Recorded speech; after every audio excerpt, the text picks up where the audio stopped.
Good afternoon. Oh god, what's happened to my hair? I just had a hair wash. My hair's gone bizarre. Afternoon, guys. How are we doing? Sorry, I'm a bit late. I just had a few bits to catch up on. Plus, the game didn't turn up until like 5 to 2. Yeah, you have a bad feeling about this, Mr. Tomato Man. Yeah, this is actually a Shenmue reference. The convenience stores are called the tomato stores. Yeah, sorry, I haven't. There's no sound on this screen, Hermione. It doesn't work on this screen because the game kept playing through and I kept forgetting to switch back and forth. I probably should add it back in though. I'll add it to the list of things to do. How are you? You okay? You got a day off today?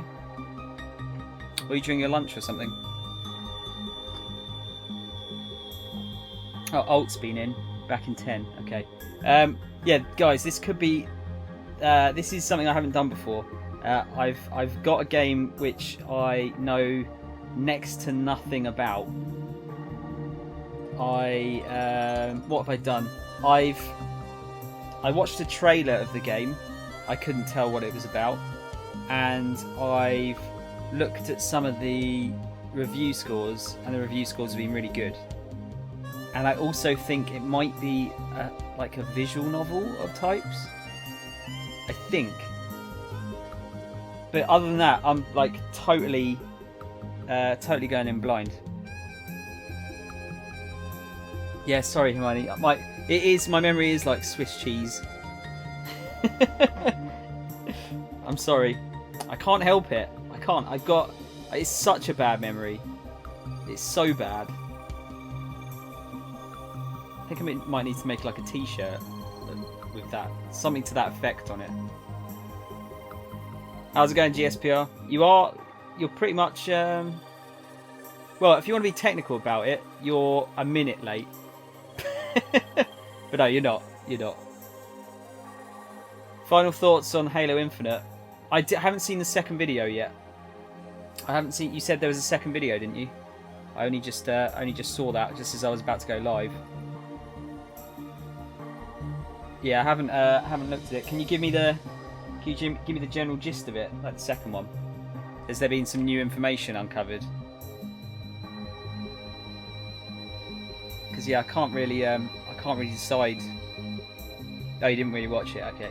I couldn't really, going off of yesterday's one. I said on the stream, I'm almost getting like Overwatch vibes, like they're going for some kind of like team-based thing, or what? It's either going to be like a team-based like Overwatch, like class type thing, a battle royale game, just your standard Halo but maybe bigger, or they could be making like a new type of genre, like within the first-person shooter genre. I don't know. Wait, what's dying? You know what though? I haven't really played any battle royale games. I haven't found any that I've really liked the look of a lot. But if there was a Halo one, I think that would be good, because I think it'd be polished. It wouldn't be fucked like most of these battle royale games are. P is stored in the balls. What? Are you? Hang on. That's a quote from something, isn't it? I forget. Is that a Simpsons quote? No, it can't be. Battle Royale games are infuriating. How's it doing? How's it doing? How are you doing, Chris? They are. I mean, they're infuriating, I suppose, because you're playing against like 99 other people in a lot of cases. Just a meme I found somewhere. I thought it was a quote from something, or maybe it became a quote because it was a meme. I don't know. But yeah, no, I'd like to. I mean, like Call of Duty, the Blackout mode. Is it Blackout? Seems to have garnered a pretty decent response. and I think it's because it's a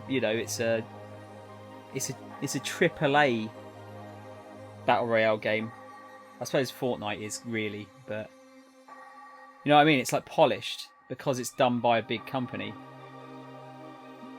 So maybe you know, I wouldn't be adverse to the idea of a Halo one. I think it'd be interesting. Remember Scum?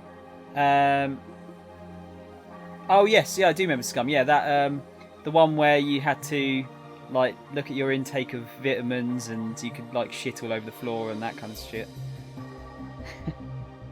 About Halo, in my opinion, it died in 4. Didn't like that one. I see. I really like the story in Halo, and Halo 1 to 3 have got an amazing story in my opinion. 4 and 5 so far, I'm not liking it too much. Like 5 was, they're both good, but like 5 for example, I want to play as the Chief. I don't want to play as Locke. Yeah. Keep coming third because of camping douchebags, then watching the most anticlimactic finish is just control the smashing rage. Chris, are you still playing Fortnite? Is that what we're talking about? How's it going, Alt? Hope you're good today, man. Just got to eat, then we can chill. Unless this music makes me fall asleep. Yeah, you know what? I probably... I do wonder if the music that I use makes people fall asleep because it's too relaxing. I dropped 4 in the middle of it. I was so hyped because I had to import it to play with English voices. It's I really like it, man. I do really like them, but I think the series peaked single player wise at 3. However, I will stand by my thoughts about the multiplayer. I think the multiplayer has still remained really good throughout. I played a lot of 5 when that came out. How's it going, Spidey? You've slept to this music before, no joke. You know what? I think it would actually be quite good for like if you had like insomnia, it could probably make you go to sleep. Paid way more than I should for a game and got very disappointed. What, with Halo 4? That's fair. I mean, I can understand why you're disappointed with it, but like I said, I still enjoyed it. Yeah, that's Fortnite, man. Don't get... I don't know why I'm reading it on there. I can read it on here. It's much bigger. Don't get the addiction. I haven't played other games in time. Looking forward to COD Black Ops 4 Blackout. Yeah, like we were saying, Chris, the Blackout seems to be getting a pretty good response from most people. So it's that's why I'm not, you know, I'm quite interested to see what some of these bigger companies can do with Battle Royale. Here in Greece there's a Gamescom next week. I'm super hyped. Is it like a games specific one, dude, or is it a, you know, like a Comic-Con type thing where there's all sorts of stuff? Multiplayer is okay, I suppose. Never played much of it, so I'm talking about the story. Yeah, I mean that's fair. I really enjoy the multiplayer. I don't enjoy many multiplayer games, but I really like the Halo ones. And I just noticed you can see all my Halos up here, pretty much. Yeah, I really enjoy the multiplayers in those games specifically. Just Games, €4 entrance. That's really good, dude. €4. Most of the things over here now. There's a few. I mean, there's like the Comic-Con one, and me and my mate went to something called Play Expo a couple of weeks ago, which was you pay to get in, and then it's free play arcade machines. It's like a whole room full of arcade machines, like, you know, a couple of hundred of them. And then the other rooms have got consoles in, and there's stuff like that going on. There's all sorts, but it's like 20 quid to get into both of those, which is probably about what, like just under €25 or something. Wait, it's €4 for the whole weekend? Seriously? Or is it €4 every time? Never got the Halo craze. I don't dislike them though. It just wasn't for me. That's fair. I mean, it's oh god, my fucking nose is itching again. it plays quite differently to anything else. I find it's closest to Destiny now, I suppose, because Bungie. I feel bad for Bungie, really do. Yeah, you can. Yeah. I'll tell you what. You can come to my house and you can pay €3 and you can come in and have a look at the games.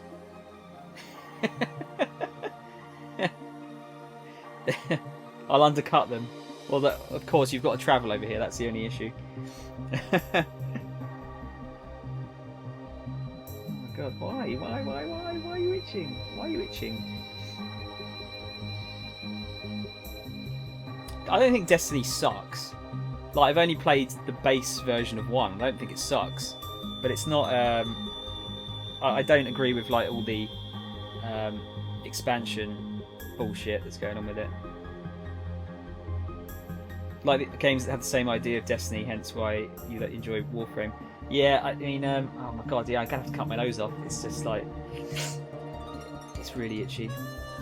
Can't itch if it doesn't exist. You might get those like phantom itches though. I mean, loot in games is satisfying, right? Like getting loot is satisfying. That's why Diablo's great. I love Diablo. I'd be interested to see how Anthem plays because of it. Wow, I mean, for me, World of Warcraft is all about the loot.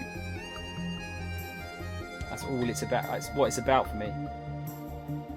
You want to look cool. You want to have the best gear. You want to look the coolest. I like the idea of using enemies' weapons, having a huge variety of guns. Good gunplay. I think I think it becomes difficult with gun-based ones, doesn't it? Because I think it's a lot more difficult to balance a gun than it is for like a sword. Because the sword you just got to like put these are the stats. The gun you've got to like take into consideration like is it good at range? Is it good at close range? How fast can it fire?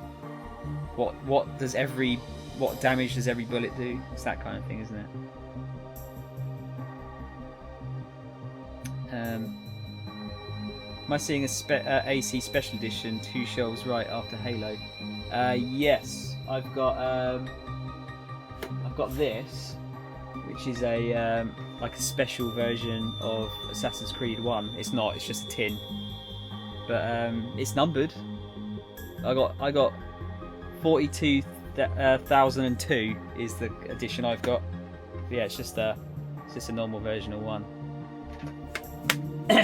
I've got the collector's edition of Revelations. These are the kind of things that I want to get rid of though, because they're big. And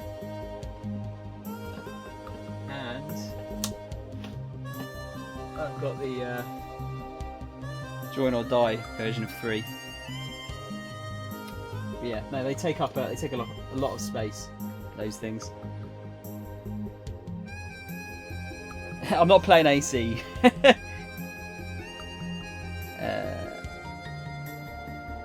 I'll get rid of them all if you want. In exchange for money. That's generally how it goes. But no, there's a lot of stuff up here. A lot of stuff. A lot of random collector's editions. This one was a good one. Dead Space one. Dead Space 2 one I got from work. For not much as well. AC Origins was awesome. I haven't played Origins yet. I'm still behind. I still need to play Syndicate. Can I pay you a snack and a Pepsi for those? No. Do I get the PlayStation or Xbox with it? No, because I want to keep my PlayStation and Xbox. The Xbox 360. How about I give you a Twix and you give me all your games? No. You guys are really bad at bartering. Real bad. Right, I'm going to get into the game here. Like I said, I know next to nothing about this game. I've got to turn the sound up.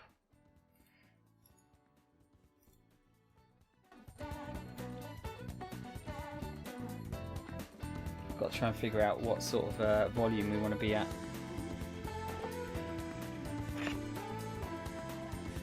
I have a bad feeling about this. There you go, Hermione. Yeah, so 428 Shibuya Scramble. I didn't actually pick. Well, this is kind of a yellow/orange shirt. I didn't go for a colour coordinated thing. I just kind of fancied wearing this shirt, but it feels like it works. Maybe you're just bad at evaluating the worth of games. Wow, Spidey, that is the most offensive thing you've ever said to me. I'm pretty good at that. Maybe you just overestimate the worth of Twixes. More Persona 5 streams. Yeah, I'm getting a little bit sort of misty-eyed whenever I hear this. It's like, that was a big part of my life this year.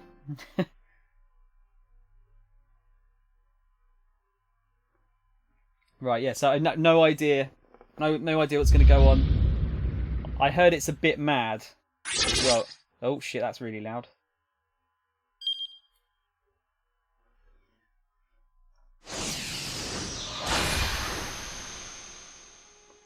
Okay. I think the sound's okay. Let me just go full screen a sec. So we've only got two options. We've got new game and load game. Are we just going to go straight into it? Select a bookmark. Do you want the guide to gameplay to be displayed? Recommend the first time play. Select yes. Yes. I will select that. Am I on Clash of Clans? No, I tend to stay away from mobile games as best I can because they're time vampires. Although that Yakuza Online game they showed off yesterday, I will be playing. I think we're getting straight into it, guys. Yeah, they're time vampires, those games.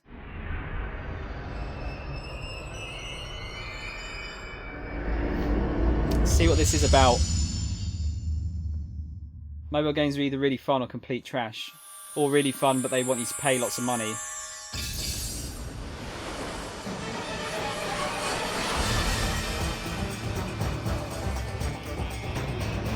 So yeah, this is a live action game.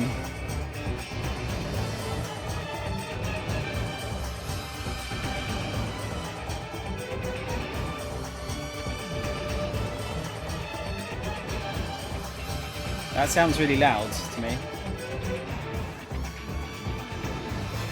Oh no, that's probably okay, isn't it?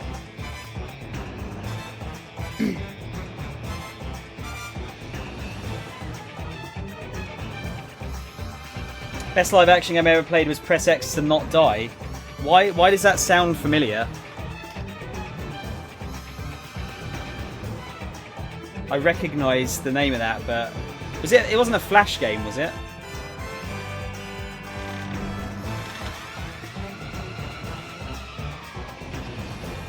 Spidey, I don't agree with that sentiment. If you want to pay money for a mobile game, more power to you. Like if you enjoy something and you want to support it, I think you should. But I just personally don't agree with it. I feel like most of the games are too basic for me to pay any decent amount of money into. The only I played, like maybe in total, since like microtransactions came out for mobile games, I've probably paid a total of about £2 into them.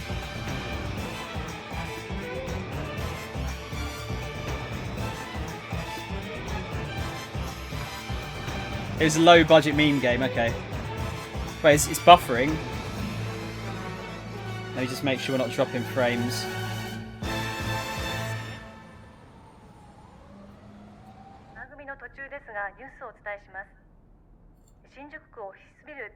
No dropped frames here. 今朝新宿6丁目のオフィスビルに目出し帽をかぶった40歳前後とみられる男が従業員数人を人質に取り立てこもりました。その後数時間経った今も男はいる。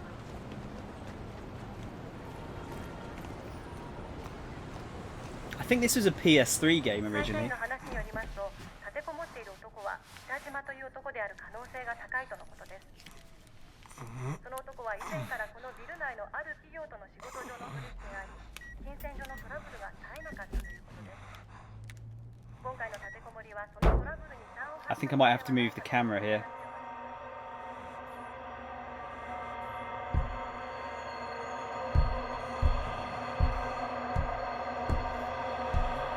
Just because of the subtitles.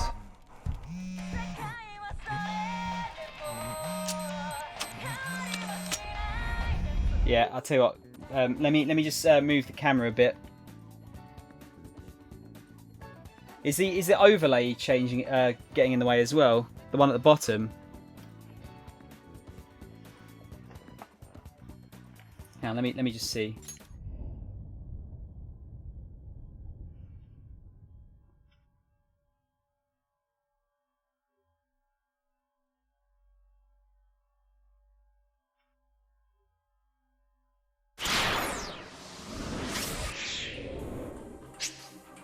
What the fuck? Okay, hang on. Oh, I'm gonna have to move the camera, aren't I? The hell is this game? I don't know, Chris. I think it's a visual novel or something. I think it's a visual novel. But oh yeah, paying for like a full game on mobile is fine. I just don't agree with microtransactions, personally. I think it's okay if you move the overlay to the top. That's easier said than done. Might have to do a... Okay, we're going to do this live. We're going to do it live. This is going to be interesting.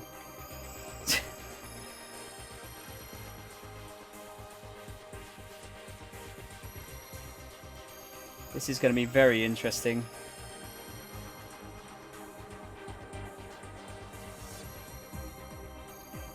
I'll just do it rough for now.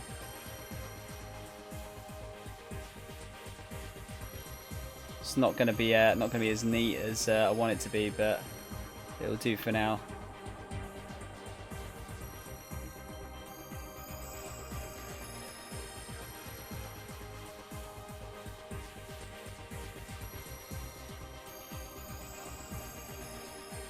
Yeah, so I don't have an overlay. It's all just shapes on the screen that I'm using. I'm just using it directly through OBS. There, that'll do. You can't actually lock it. Can you lock it all together in OBS? I'm doing this on a new scene, yeah, don't worry. Where am I going to put the camera, do you think? I just need to move it a bit higher.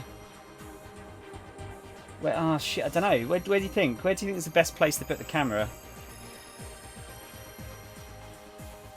Last tip is unaligned.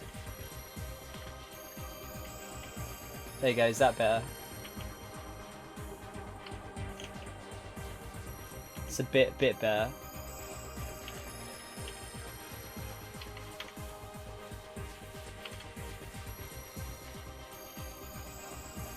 Is that alright? Top left. You reckon top left? I don't know though, because I like looking over to the into the actual. Hang on, where that way into the screen, into the screen. I think it might have to be like in the middle, on the right, like here.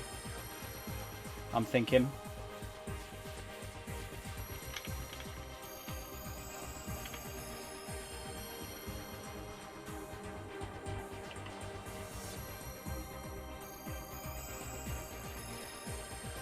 What do you think?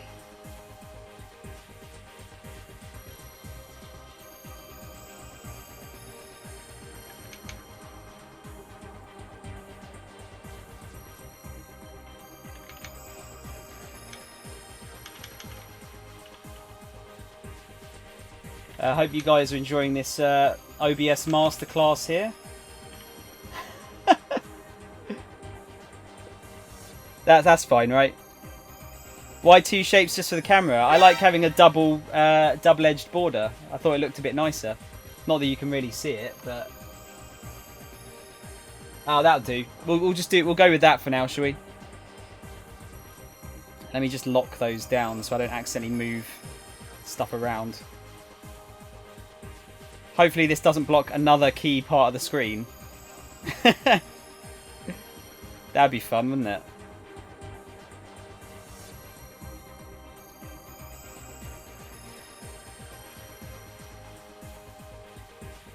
Right, cool. This is very exciting. I know it is, right? You're getting your money's worth, at the very least. You are actually getting your money's worth. You paid nothing. When I first started using OBS, that would have taken me years. I've done a lot of tinkering with OBS over the last couple of months, Chris. Trust me. Too much. Sure, hope it won't be necessary to remove your gorgeous face. That's 69% of why I watch your streams. I don't think a lot of people feel that way. Right. On to the game. As you play through the game, the various mechanics will be explained. In 428, you follow the stories of multiple protagonists at once. Your decisions impact their experiences as you read the story. What does the day hold in store? Their fate is in your hands. Hopefully, you can see them all through to the end. To start, you have two characters, Shinya Kano and Eiichi Endo. Let's begin by checking out Kano's story.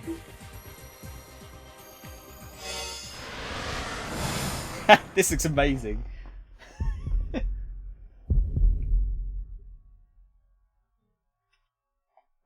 Just 2 more minutes to go.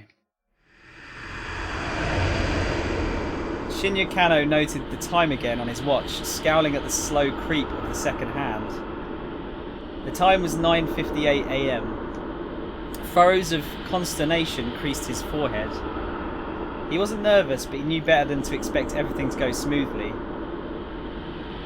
Keeping a level head was proving rather difficult. Fuck's sake, it's already getting in the way. Let's move it to the top right.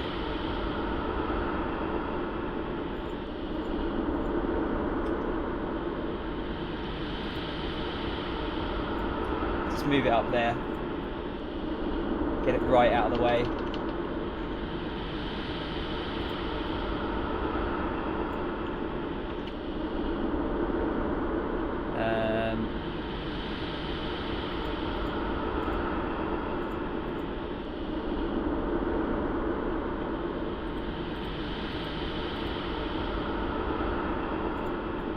I think it's unlikely to get... Well, I say it's unlikely to get in the way up there. I bet you it does.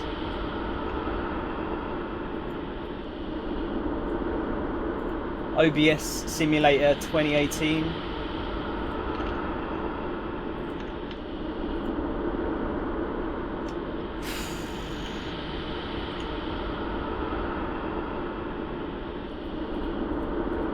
Okay.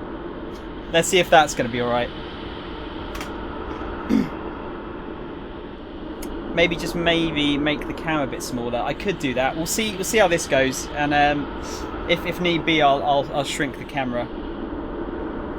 Right, let's read that again.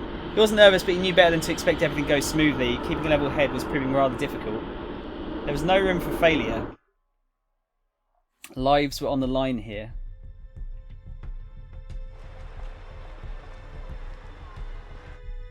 He eyed his surroundings.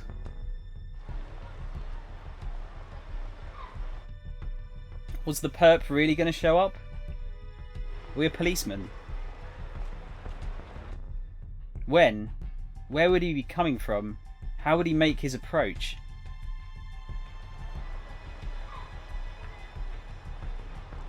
The Shibuya Scramble... Aye, fuck it. We're going to have to, aren't we? Because it's taking up, like... Yeah, it's... Oh, shit. I mean, I'm reading it, so that's not so bad, but...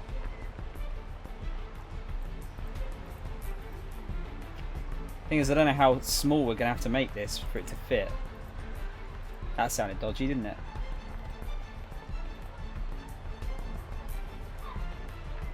Hang on. Yeah, look, I mean, it's... Even if I make it super tiny, it's still going to go over some of the...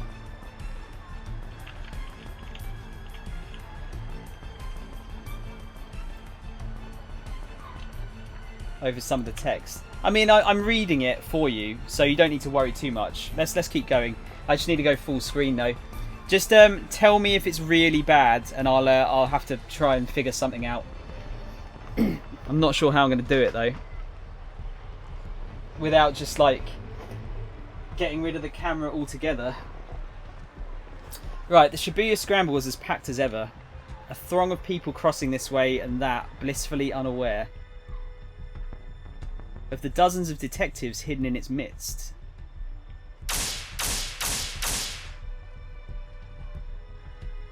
Alright, another minute and a half.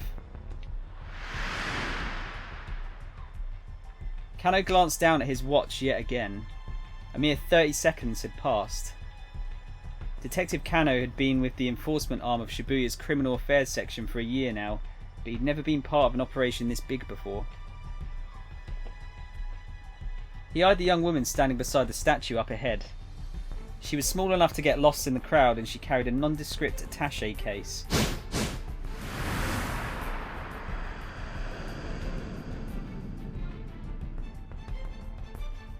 Hitomi Asawa, aged 19. The attaché case in her hands contained a full 50 million yen in cash. Yesterday her twin sister Maria had been kidnapped. This was the ransom payment.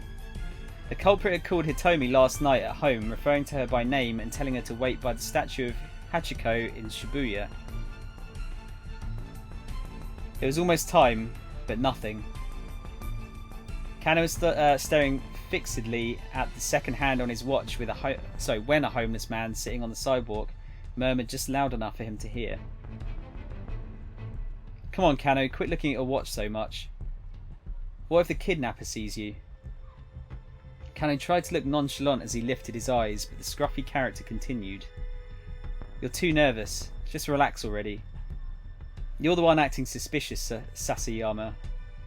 Kano frowned. Why would some homeless guy be talking to me? Yuji Sasayama was the senior officer of the Shibuya Precinct's Criminal Affairs Division, 5 years older than Kano. Some words and phrases in the text appear in blue. These are called tips. Press square to underline a tip, then press X. This will let you read some extra info relating to that word or phrase. There are tips containing general knowledge and ones that are 428 specific. These are marked with a magnifying glass and a 428 respectively. Oh wow, we're really getting a lot of text here. I didn't realise this is going to be a lot of me reading here. Right, Shibuya Precinct. Official name, Shibuya Central Precinct. Responsible for the safety of approximately 200,000 people in 32 neighbourhoods, including all of those names. I'm not going to read all of those out. It's just place names. He always went a little overboard with the disguises. He claimed it was all part of the job, but word around the station was that he just liked playing dress up. Hey pal, spare some change? Sasayama lurched to his feet and shuffled in close to Kano. Hey, knock that off. Fittingly for the part, Sasayama reeked pretty badly. Well, ain't so suspicious now, huh? He clung to Kano with mock camaraderie despite the younger man's attempts to pull away. Come on, Sasayama, cut it out. Sasayama's blithe... Is it blithe? Sasayama's blithe confidence rattled Kano's nerves. Of course, there was good reason for that confidence. This was Kano and Sasayama's jurisdiction, but they were positioned a good distance from where the handoff was to take place. Oh, we're literally just getting definitions here. Okay, so jurisdiction, a particular region over which an organisation or a member thereof has control or authority, refers here to the areas under the jurisdiction of various police precincts. The Metropolitan Police Department, at the pinnacle of Tokyo's police hierarchy, has vastly more authority than local precincts. But since many officers wind up needing to work with both, the outright rivalry between the two isn't as notable as TV dramas may make it seem. The statue of Hachiko was surrounded... Oh, Jesus. I'll read that in a minute. Sometimes two or more tips will appear on a single screen. Press square repeatedly to change which words are underlined. Highlight the tip you wish to read, then press X. Continue pressing square or press circle to return to reading the story. So you guys probably heard of the statue of Hachiko. Bronze statue of a dog erected in 1934. The dog was famous for loyally waiting for his absent master. Well known as a meet-up spot outside of Shibuya Station, other popular meet-up spots at the station are the display car for the original Tokyo 5000 series, commonly known as the Green Frog, and the Moyai statue by the west entrance. Moyai statue looks pretty cool, doesn't it? Yeah, I mean the Hachiko statue was in Persona 5. It just, you know, they didn't call it the Hachiko statue. I think they just like referred to it in passing. Have you guys ever seen the film about Hachiko with is it Richard Gere's in it? I saw a bit of it. It was really sad. HQ here refers to the Metropolitan Police Department, Tokyo Police Section, responsible for managing 101 precincts within the city. Japan's largest police organisation. In addition to policing Tokyo, it has various other duties and authorities for maintaining public order in the capital. Fuck me, this is going to be... my voice is going to be fucked by the end of this game if there's this much reading involved. The statue of Hachiko is surrounded by elite investigators from one of HQ's special investigation teams. Kano and his partner were just there to provide backup if the kidnapper attempted to flee. Look, just try to relax, we'll be fine. Sasayama gave him a wink. A moment later the radio squawked in Kano's ear. Alright everyone, it's time. Keep your eyes open. The voice coming in through the earpiece was Koji Kuze, HQ's Operations Director. Operations Director, the individual responsible for directing the investigation in the event of a serious crime. The task force is set up, the Operations Director is the one who assumes command. TV dramas and other fictional accounts often feature some young prodigy for the MPD as Operations Director, but in reality the position usually goes to a proven veteran. Until last year he'd been the Shibuya Precinct's head detective and Kano's supervisor. We don't know when the perp is going to make contact. Don't let your guard down. Kuze's low gravelly voice echoed in Kano's ear. You don't sound too worried, Kuze. Kano winced at Sasayama's words. How could the man be so nonchalant? The appointed time had come and gone. Something should be happening. Whap! Kano smacked himself in the thigh to release a little tension. The sound was louder than he'd intended. Though the suit hid his muscular physique, it did little to dampen the noise. He needed to stay focused. He might be called to action at any moment. The department handled abduction cases according to a certain standard investigation procedure. Was it an attempt to extort money, or was the motive something personal? The answer to that question determined how they deal with the criminal. And based on the investigation team's initial findings this time around, they probably weren't dealing with a professional kidnapper. Still, in all likelihood, it was someone with quite a long rap sheet. Probably someone who knew the family, but so far they had few leads on who might bear such a grudge. With the situation so unclear, the plan was to apprehend whomever came to make the handoff in sight. If the culprit ran with the money, there'd be no guarantee of the hostage's well-being. Still nothing, Sasayama muttered. There he is. He's here. Kuze broke in, his voice spiking into an excited chirp. Why can we look at that? Excited chirp. Kuze's particular vocal quirk. Whenever he gets overly flustered, excited or panicked, he slips into a childish register, prone to babbling and pitching his voice. Subject is a young male in his 20s, wearing a bandana and an orange hoodie. Kuze, normally calm and stoic, was now squawking like an excited child. That only happened when he got particularly worked up. Kano and Sasayama steeled themselves. They could see the subject now. A 20-something male nonchalantly approached Hitomi to talk to her. Alright people, be ready to grab this guy. Kuze is stationed in the mobile command centre not far from the intersection, keeping tabs on the situation via video surveillance from the camera team. The young man started speaking enthusiastically to Hitomi. The detectives watched, uncertain. Was this really the kidnapper? Here we go. You'll encounter selections like these during the story. These choices will change the lives of other people in addition to changing your own fate. Use up and down to make your choice, then press X. The current choice will not impact you or any of the other protagonists. Okay, so it's this kind of game. Right, in that case, I'm assuming that there's anyone still watching because I don't know if this is going to be something that people are going to watch. I'm going to let whoever answers first pick the answer that we're going to give. I did notice at the start screen it said like bad and end, so I think there might be some bad endings and there might be some good endings in this. So what do you reckon? A is that's got to be him. Kano took a step forward then hesitated. I know this isn't gonna affect it says, but B is the situation still wasn't entirely clear. He needed to get a better look at things. You're going for A. Okay. Yes, that was him, alright. Kano took a step forward. Hold it, Sasayama yanked him back. Don't be so hasty. But just watch for a minute. Sasayama gestured with a nod. With Hitomi steadfastly ignoring him, the young man slunk away.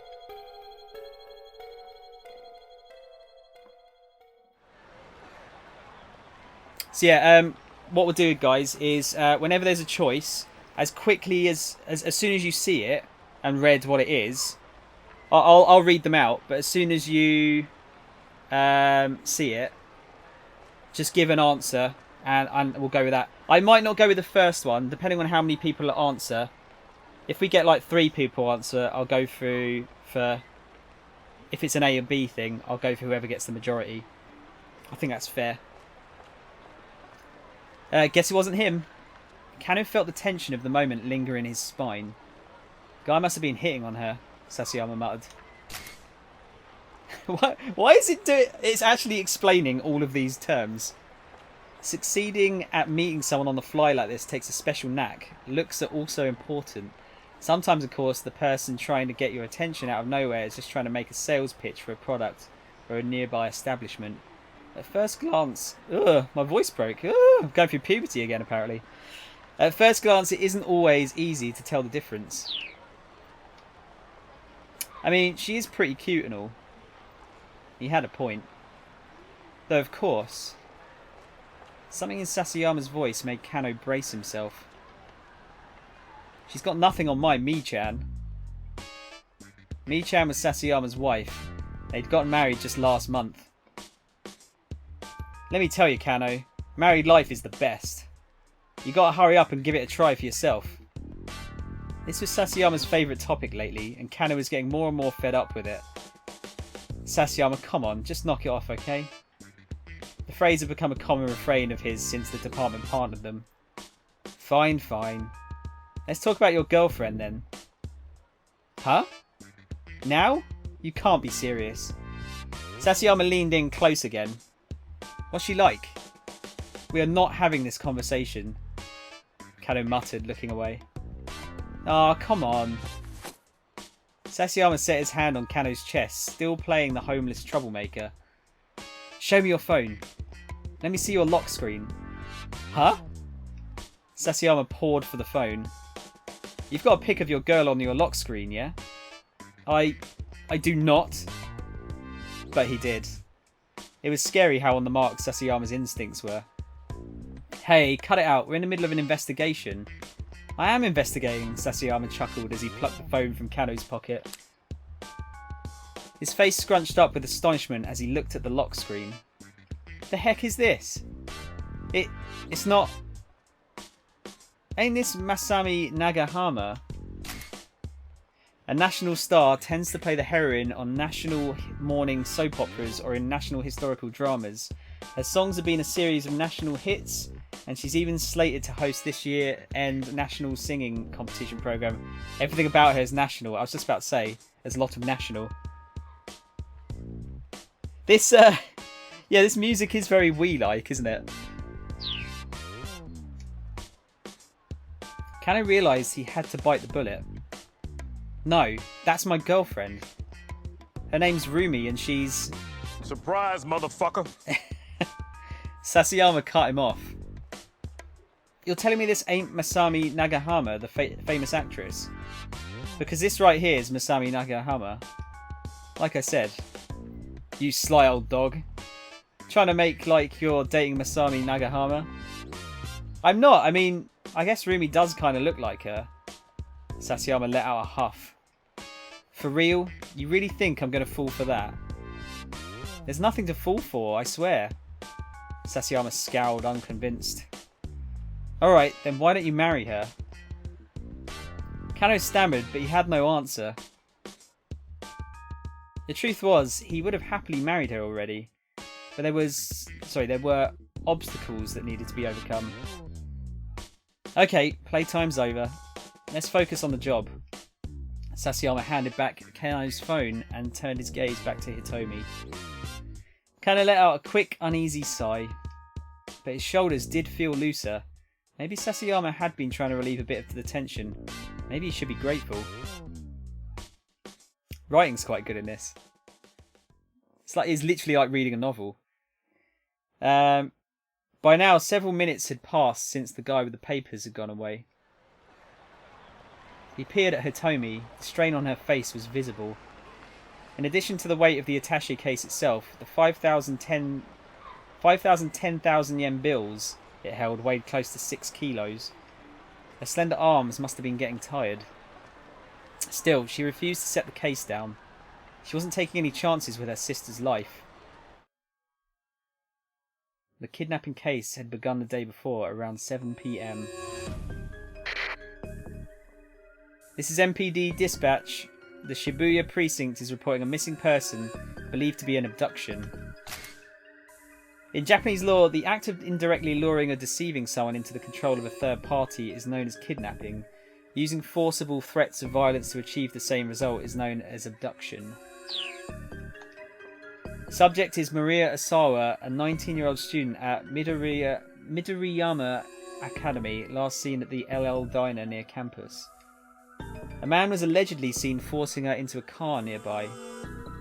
All officers in the vicinity report to the scene at once. Kano and Sasayama had been working a burglary case in Jingumai's 5th district when they got the call. The two arrived at the LL Diner at 7:15 p.m. At roughly the same time, several other officers showed up to secure the area, blocking off entry to nearby roadways and monitoring the surrounding establishments. Inside the restaurant, Kano and Sasayama were met by the girl who'd reported the kidnapping. It was the victim's twin sister, Hitomi. Could you tell us about when Maria was taken, starting from the very beginning? Kano said, keeping his voice low. My sister and I, we were supposed to go to a party together today. Hitomi was trembling, her voice hoarse. But I messed up the time. I showed up right at 7, an hour later than I was supposed to. So Maria had gone alone to the party, a mixer for locals and exchange students. Hitomi, arriving late, had showed up just in time to glance out through the restaurant window and see her sister getting shoved into a car. She described the vehicle as a blue station wagon of Japanese make. Why? Why would something like this happen to her? Hitomi held back her tears, but she was shaking all over. Did you get a look at the kidnapper? Yes, it was a man, middle-aged. There was another eyewitness, Leyland Palmer. He identified himself as a lecturer at Hitomi and Maria's school. I saw too. It's like Hitomi says. I heard Hitomi cry out, and so I went to the window to look. And his Japanese was halting, as if he hadn't been in the country very long. And I think that maybe the kidnapper was working alone.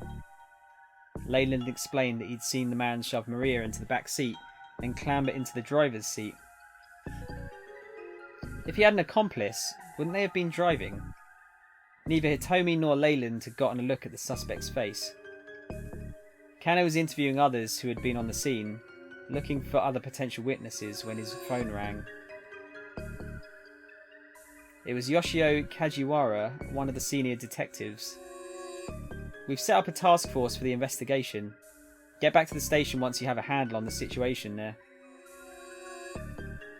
Barely half an hour had passed between the time the kidnapping was reported and the time the task force began operation. Roughly 150 people are working on the case in the Shibuya precinct conference room. The main force at work is HQ's first special investigation unit. Additionally, other detective sections, a riot squad, and investigators from neighbouring precincts have been assembled. When Kano and Sasayama got back to the precinct station, Kuze had already arrived from HQ. He informed them that a response team had been formed to investigate the victim's home. In a case where someone has been abducted for ransom, it is often difficult to resolve the situation without cooperating with the victim's family, but the family can also be a hindrance in making an arrest. To help guide the family's actions, a response team is assembled and stationed at the victim's home, led by an investigator with the proper training. Kano could feel a peculiar tension in the air. Unfamiliar MPD detectives scurried to and fro around the Shibuya offices. He pulled one of them aside to get a quick update. An hour had now passed since the kidnapping. There had been one new development. The perpetrator had made a threatening call to the victim's home. He said the following: "Tomorrow, 10 AM, by Hachiko in Shibuya. Have the sister, Hitomi, bring 50 million yen. If not, the girl's life is forfeit."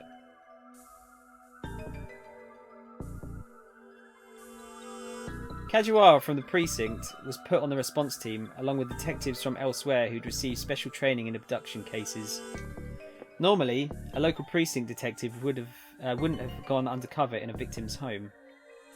Kuze, however, had decided that having a knowledgeable local was crucial and had sent Kajiwara along.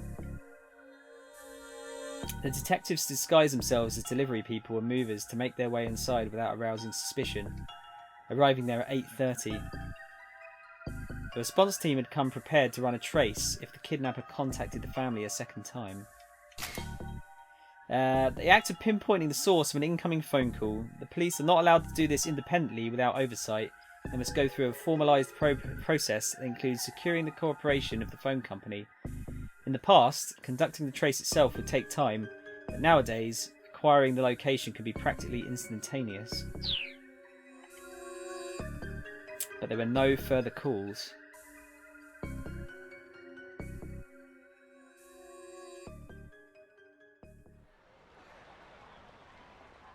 Kano checked his watch again. 20 minutes had now passed since the time designated for the ransom handoff. The kidnapper had yet to appear. Crap, you think we might have spooked him? He wondered aloud. Hey, stay calm. Sasayama scanned the passing throng. He's just playing with us. Why'd this guy even pick this place? Kano voiced the question he'd been asking himself ever since he'd heard the kidnapper's demands. Sasayama shrugged. Figure he must want to blend in with the crowd, nab the money and disappear before anyone knows he's there would be my guess. In that case, why not pick Shinjuku or Ginza? The big crowd didn't just benefit the kidnapper after all. It also allowed the police to use the sea of people to conceal their own operation. Right now, there were 50 detectives stationed within a 50-metre radius of where Hitomi stood. I was just about to say, before we go any further, you may recognise the lower half of the screen as being the part of the station in Persona 5 that we could see. So that I was going to say the green little tram thing at the side is where the politician guy, we used to speak to him. It's kind of cool how accurately they modelled that. The kidnapper would be taking a major risk if his plan was to nab the ransom money and run. That's what bothered Kano. Any criminal with half a brain would know better than to do a handoff in front of Hachiko. You're overthinking things, pal, Sasayama grumbled. No, I'm not. Kano reached into his pocket and pulled out his notepad. This was Kano's dick diary. Why? Why? I'm guessing private, because don't they call private eyes like private dicks? Is that a thing? That's the only thing I could get from it. This was Kano's dick diary, which he always kept close at hand. I bet he keeps his dick diary close to his hand, eh? Eh? Sasayama rolled his eyes. That thing again. Kano ignored him, flipping through the notepad pages. Aha! Here it is. Dick Dictum number 89. The more irrelevant something seems, the more relevant it's bound to be. It was a favourite saying of Kyuzo Tateno, an assistant inspector from the Shibuya precinct. Tateno was the kind of detective Kano aspired to be. For the current operation, he'd been placed in charge of Hitomi's personal safety. He was in position to defend her as soon as the ransom had been handed off. Of course, Hitomi hadn't been informed of how much protection she was under. There was a risk that if she acted too secure, it might alert the kidnapper. I think Tateno has the right idea. Sasayama snorted quietly. Maybe. I mean, he's a great detective. Don't get me wrong. But do you know how many irrelevant things there are to consider? Again, Kano ignored him. It didn't matter if nobody else understood.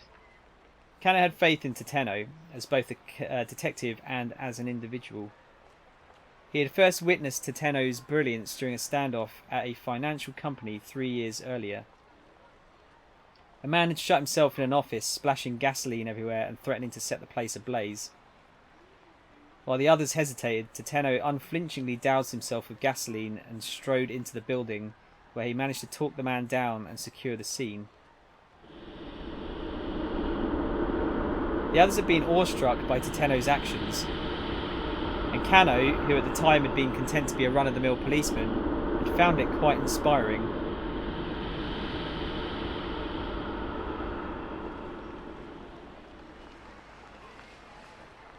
Still, you know. Sasayama murmured under his breath. As a great detective as Tateno is, it's not like anyone else in the world has ever heard of him. I suppose not, Kano said. So? Only time anyone ever hears a cop's name is if he's caught up in some scandal or killed in the line of duty. I mean, doesn't really seem fair, does it? Kano just shrugged. It was a strange definition of unfair, really. I mean, you've got celebrity chefs and celebrity hairdressers and stuff. So how come no celebrity gumshoes, you know? Look, please. Can you just focus on what we're doing here? Kano rubbed his eyes, then turned his attention back to Hitomi. What's the matter? Didn't sleep? Not enough, I guess. Did you eat? Didn't have time. Between bringing in supplies for the base of operations, readying the team's vehicles, photocopying hundreds of documents and various other tasks, Kano had barely slept the previous night and hadn't gotten a meal in either. Base of operations is usually set up in a large room at the precinct, such as an auditorium. MPD and precinct investigators assemble there, and communications equipment, investigation resources and such are brought in. Because of the scale and scope of these activities, newspaper reporters can be liable to notice, and so in cases such as kidnapping, where a victim's personal safety is at stake, the flow of information is tightly controlled. What have you been doing?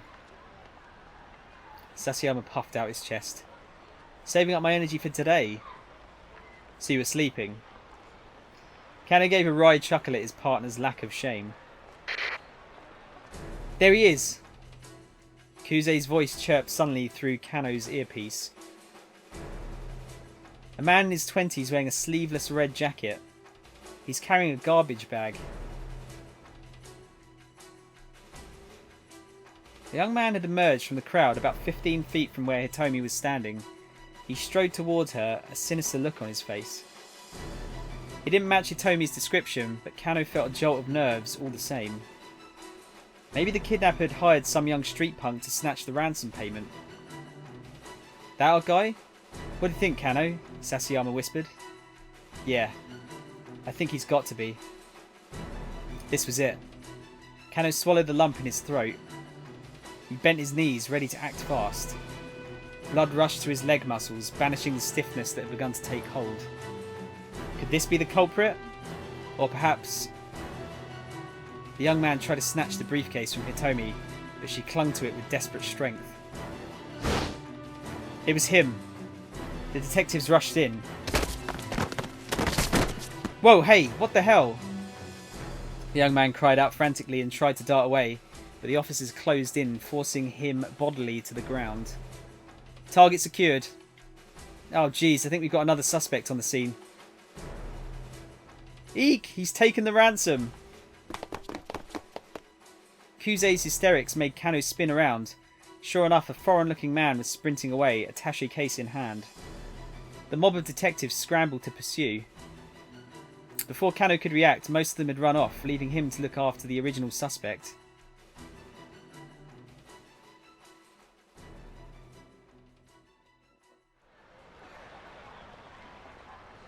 What should I do with this guy, sir?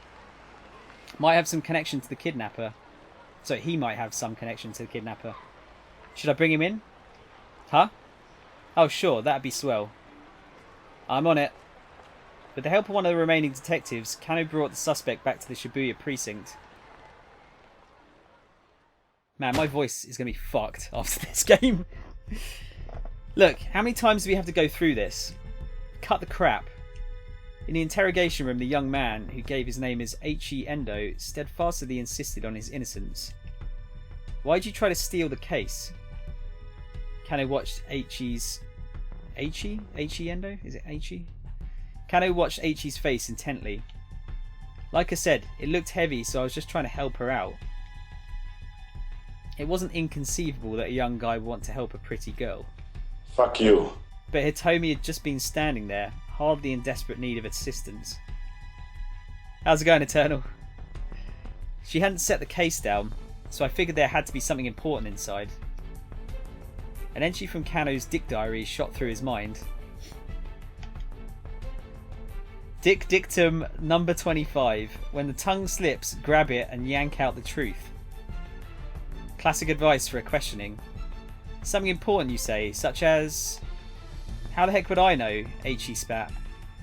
He huffed and slumped back in his chair.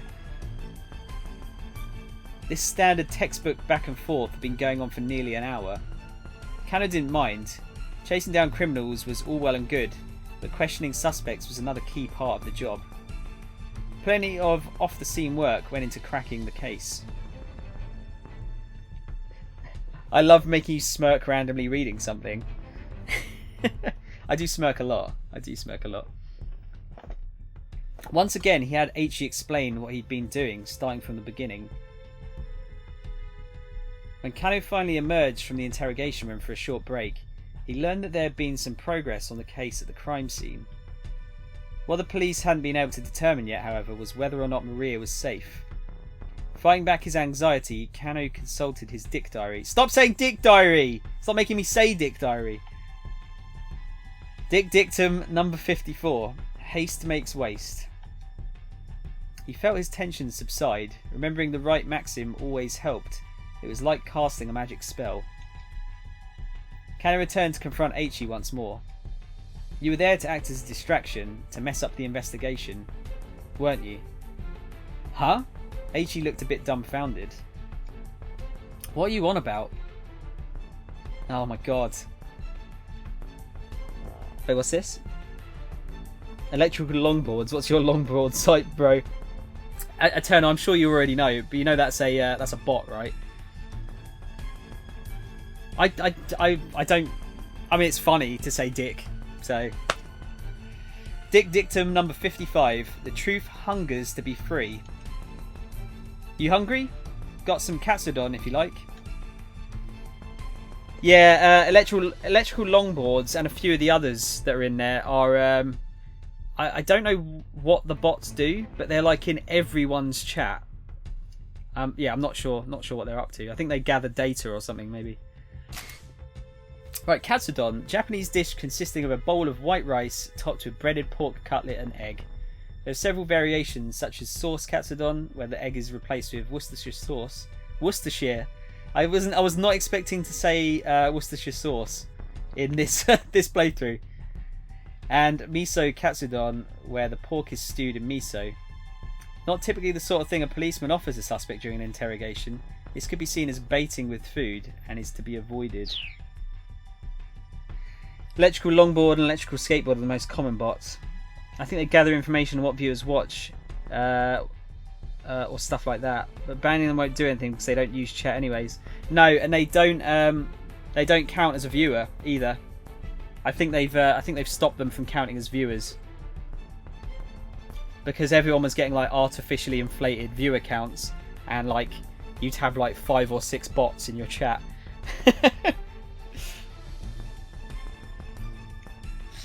Aichi nodded silently. Aichi devoured the bowl of katsudon with gusto. He looked like he hadn't eaten in a while. Alright then, spill it. What's this guy after? Aichi just shrugged. I don't know, he murmured, a thick slice of egg-laden pork between his teeth. How many accomplices do you have? Kano asked. But Aichi just shook his head as he inhaled his food. Resignedly, Kano flipped through his notebook once more.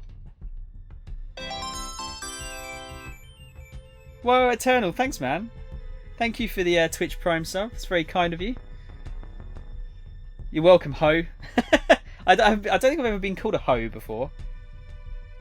Are we talking about a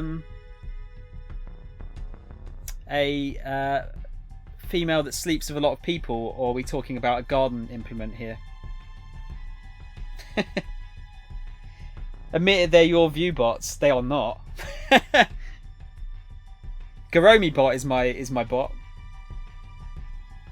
Who knows? You said it.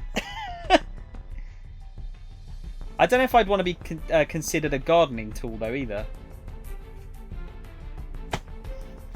Let's see, number 115. Use the lights to your advantage. As the minutes ticked past, he found himself referring to his book again and again, trying a dozen different methods to tease out whatever his suspect might be hiding. The experience began to feel strangely surreal. Their 2 voices echoing hollowly in the interrogation room. Eventually, Kano looked at the clock and realised that the questioning had been going on for nearly 5 hours. He still hadn't made any headway. What was he supposed to do next?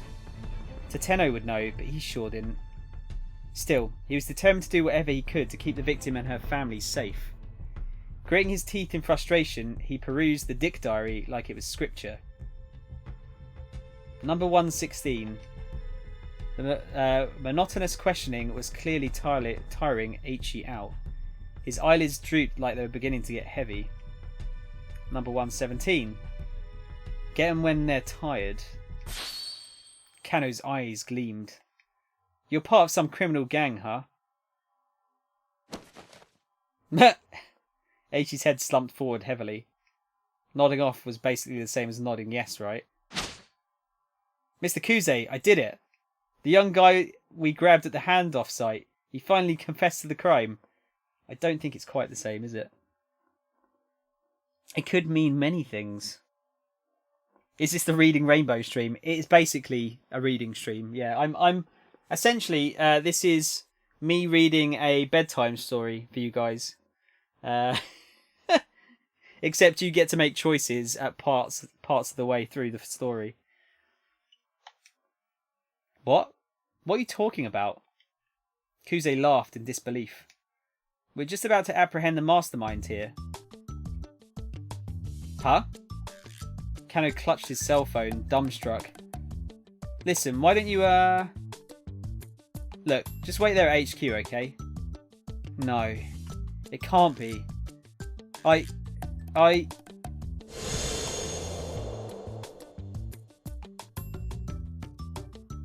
Daddy sound reading me bedtime stories. Oh god, daddy sound. That doesn't sound right at all. After the kidnapping case wrapped up, Kano tendered his resignation. Guess I'm not cut out to be a detective after all, he thought to himself. He dropped the dick diary on his desk as he left the Shibuya precinct for the last time.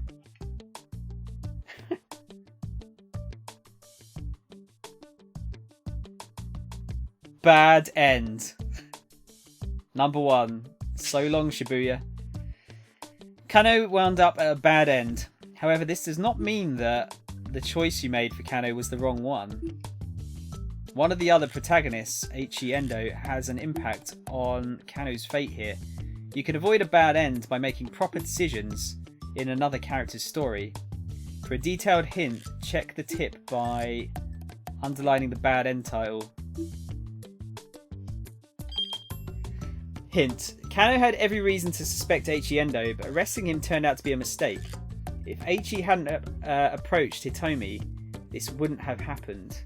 Try playing Eiichi's story up to 10:30 and make a choice that keeps him from going up to her. If you do that, Kano won't even have a chance to arrest him and things should play out differently. So yeah, this is where the game changes. So we're now going to go through the same scene, but as a different character, but we're going to be able to pick certain choices throughout the story. But yeah, there's a ton. I don't know how many endings are in this. Let me see if I can find out actually. 428 Shibuya Scramble. How many endings? Right. Okay. Here we go.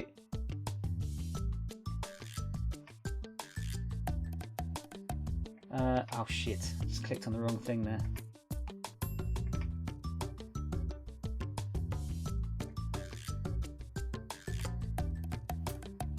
Unlike some visual novels, 428 Shibuya Scramble has a lot of branches to its tale, with 50 possible endings. Granted, many of them will be abrupt and probably fatal. Alternative modes and special routes to uncover. Okay, yes, we've got 50 endings in this game. I'm not sure if we'll go for all of them. And no, we're not doing erotic stories, although I don't know if there's any eroticism in this game. Hopefully not.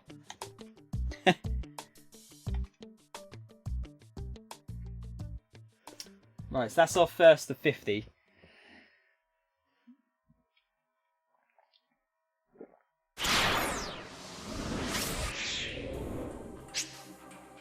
You can now select Eiichi Endo, one of the other protagonists.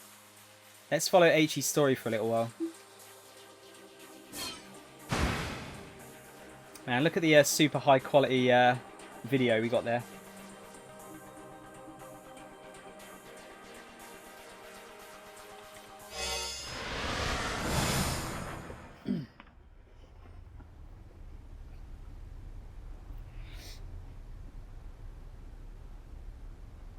Is it Kylo Ren?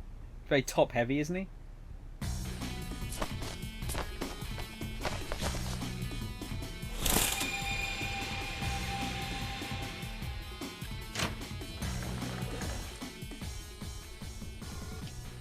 Eiichi Endo called out of the door to his father's room. Okay, I'm heading out. Sure. His father sounded unconcerned. He didn't even open the door. Sure you don't want me to stay here in the shop? It's not like we're going to get any customers. Eiichi grimaced. Yeah, I guess not. The drawer by the front door held a stack of heavy-duty trash bags.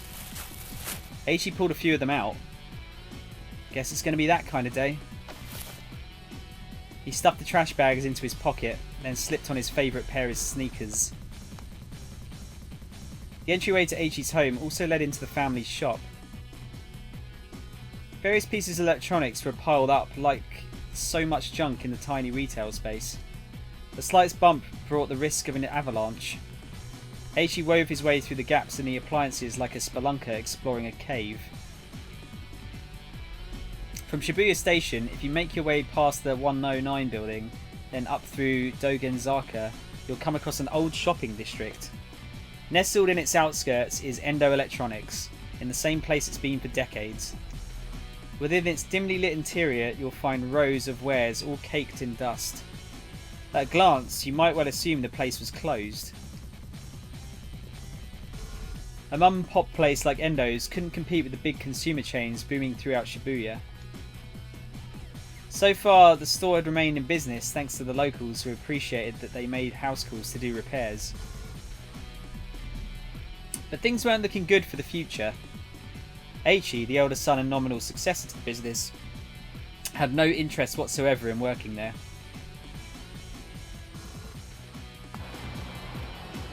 Eiichi stepped out of the shop and into the sunny morning air. The good weather lifted his spirits. Alrighty, time to do this. He unfurled one of the big garbage bags which caught the wind and fluttered like a cape. Then he slowly made his way towards Shibuya Station, scanning his surroundings all the while. Right. Do you have hairy feet like a hobbit? I got hairy toes. I got a little bit of hair on my toes.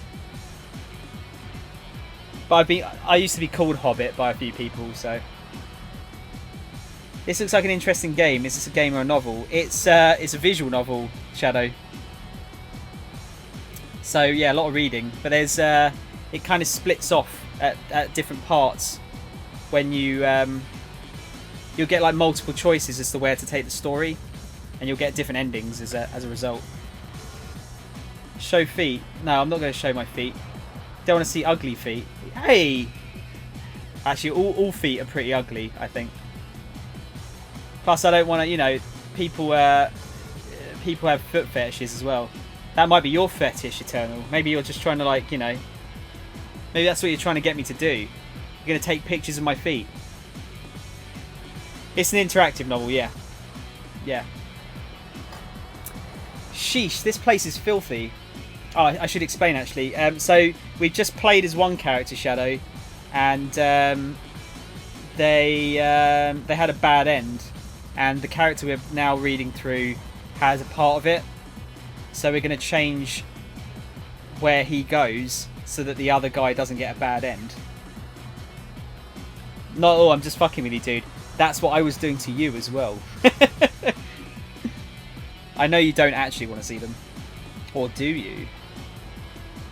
A fetish. Ah, puns! Yes! Can you pick a non-snooze game? No, I'm stuck with this now. I might do a half and half stream if that's better. Could do something else after this. Let's see if Spidey's still here. I could play 3 hours of this and then 3 hours of Attack on Titan if you wanted. Because I don't know if anyone wants to see 6 hours of this. Sheesh, this place is filthy. He paused to pick up a plastic bottle that had been tossed on the ground. Then, with a heavy sigh, he slipped the crushed receptacle.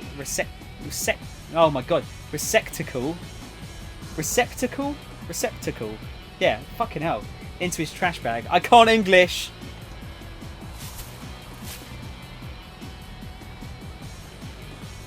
It's not a word I have to say too often. He'd been picking up trash around town like this for about 6 months now. It had gotten so that the sort of garbage most people would hardly notice stood out to him like a sore thumb. Most days he'd fill his trash bag to the top by the time he made it from his house in Dogenzaka to the train station. Today he was halfway to the station when a woman's anxious voice caught his attention. "I'm sorry.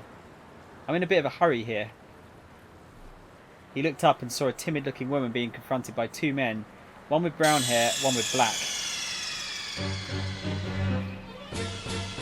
From the look of them, he guessed that the men were scouts for some hostess club. He ran into this sort of thing pretty frequently on his trash cleaning walks around town. Another kind of trash to take care of. Eiichi quickly interposed himself between the girl and the two recruiters. Hey, can't you see that you're bothering her? Huh? Who the hell are you? The two men glared. Take a hike, pal. Eiichi stood his ground. Look, she ain't interested. You're just going to have to find some other mark. The hustler's annoyance turned to open rage. Well, well, listen to you. Got a bit of a mouth, huh, buddy? The brown-haired thug smacked his lips around his chewing gum like a dog worrying a bone. How about we take this someplace more quiet, yeah? What this means can depend on the person speaking. To a young woman, let's go someplace more quiet might suggest a cafe or a park. But to a street punk, it might mean an alley where passers-by are unlikely to interrupt. These emotes are most likely what Soundshower's feet look like. What, my face? I'm in lurk mode, by the way. Might be active again later. No worries, Hermione. And I'm not going to do 3 hours of Zelda. I'd want to do like 6 hours of Zelda if I was going to do that. I will play another Zelda game at some point. Don't worry. I will. I promise. The girl stood by uneasily watching the goings-on. Hey, take it easy. I'm not looking for trouble. Is that supposed to be an apology? On your knees and beg, pal. The man spat his gum onto the ground. Eiichi looked down at the glistening wad of gum on the sidewalk. His last shred of goodwill vanished. You better pick that up. Right now. What? Didn't you hear me? Because I told you to get down on your knees and... back! Eiichi's hand shot out, grabbing the man by the jaw. Whoa. Whoa, easy, pal. The other man's bravado drained from his face. Eiichi tightened his grip on the brown-haired hustler's jaw. Sweat dripped from the man's reddening brow. The man struggled, but Eiichi just tightened his grip. Gum's a real pain in the ass to clean up after it's gotten stuck to the street, you know. Ever stop to consider that? Wait, are you... The other hustler's panicked eyes had fixed on Eiichi's chest. Gah! Oh, crap. That shirt, man. The guy's voice was starting to break. That's mean clean. A guy with a mean clean shirt carrying around a trash bag. That means you're... His face went pale. Gah! Meme gleam? The other man echoed the words through his held shut jaw, tears welling up in his eyes. Get it right, pal. Eiichi clenched the man's jaw harder still. It's mean clean. Ow. Ow, ow, ow, ow, ow, ow, ow. We're sorry, man. You're Eiichi, right? Dude, we honestly had no idea. Come on, man, you gotta cut us some slack. The man scrambled to snatch the wad of gum off the street, stuffing it into his pants pocket. Finally, Eiichi let go of his companion. The brown-haired hustler's face was twisted up with fear. Tears streamed down his cheeks. Gasping out hasty apologies, the two thugs scampered off. Hey, so... A shy smile came to the girl's face. Why we... Oh, okay, it's the... We're actually... I was going to say, do we need to be explained what a girl is? Ryoko Kakinuma, a second-year student at Midoriyama Academy's law school. These hustlers managed to corner her while she was on her way to a part-time job at a cafe. It's a popular plot in trashy e-novels for the main character to fall in love with a hustler like these guys. But such things rarely happen in real life. Oh god, what have I missed here? I just think this is an interesting alternative to regular gaming. Plus, I literally just started Shadow the Tomb Raider, so I'm kind of relieved I can chill in here without the shield thine eyes, shield thine ears moments. Yeah, I mean, I kind of felt bad, Shadow, you being in the chat when I was playing Tomb Raider. But yeah, I hope you enjoy it. I guess that's the good thing about this game. You don't even have to watch the screen. You can just hear me talking the plot, assuming I can actually read properly. But yeah, it's a very different kind of game, isn't it? I do play very varying types of games and genres. This I haven't played many visual novels though. I've only played maybe 2 before this, so it's still quite a new genre for me. Thank you for saving me. No, I apologise. Huh? The girl stared in surprise. You'll run into creeps like that now and then, but don't hold it against us. Shibuya is a good town. Yeah, okay. Eiichi gave her a quick wave, then turned and continued on his way down Dogenzaka. Eiichi was Shibuya born and raised. He was keenly aware of all the changes the ward had seen since he was a kid. Grocers' stalls in inconspicuous little side streets, tiny parks nestled between buildings. Eiichi knew it all like the back of his hand. Trash, human or otherwise, had no place in this town. Sorry, trash, human or otherwise, had no place in this town. Not on his watch.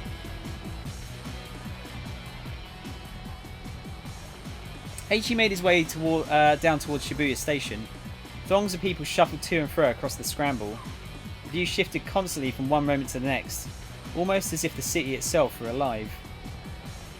And if the city was a living thing, then Shibuya Station was its heart, with streets like Bunkamura-dori and Sentai serving as the arteries pumping a bloodstream made of people. Today, as ever, the heart was pumping that blood to every nook and cranny of Shibuya.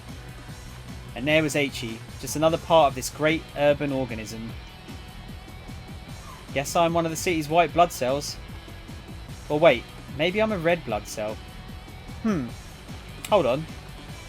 Is that right? Or did I have it right the first time? White blood cells eliminate pathogens from the bloodstream.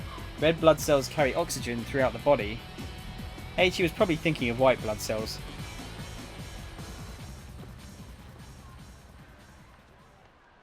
I wasn't really paying a lot of attention to the game the other day, so it was all good. Although I'm going to lurk because my class is starting in a minute. Oh, cool. No worries, Shadow. Hope the class goes well. I always appreciate a lurk, by the way.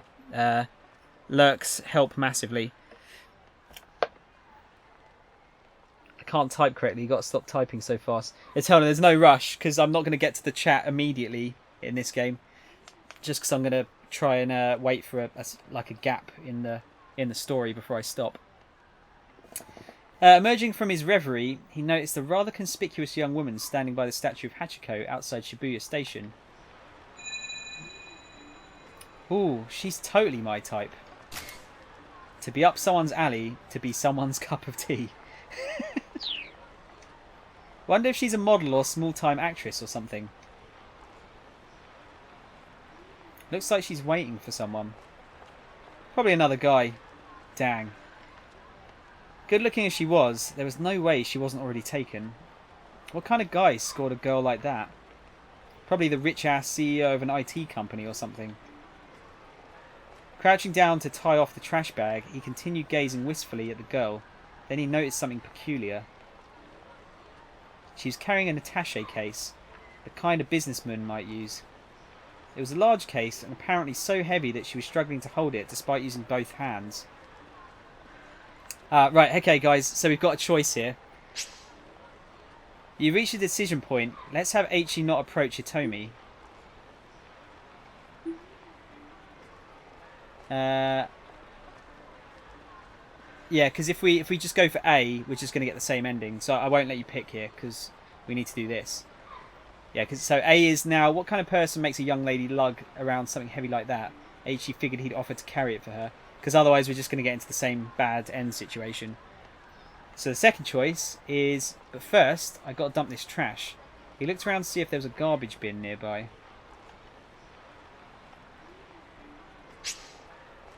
Now, Eiichi won't approach Hitomi, which means he will avoid being arrested by Kano. At the same time, Kano's fate will also change. And he will no longer wind up at a bad end. So let's switch back to Kano's story using the time chart. Press triangle to open it. This is the time chart. It shows the protagonist's progression. Throughout the story, decision points are marked with a green arrow mark. Kano's fate has changed based on Eiichi's actions. Select Kano's 1030 block, then press X.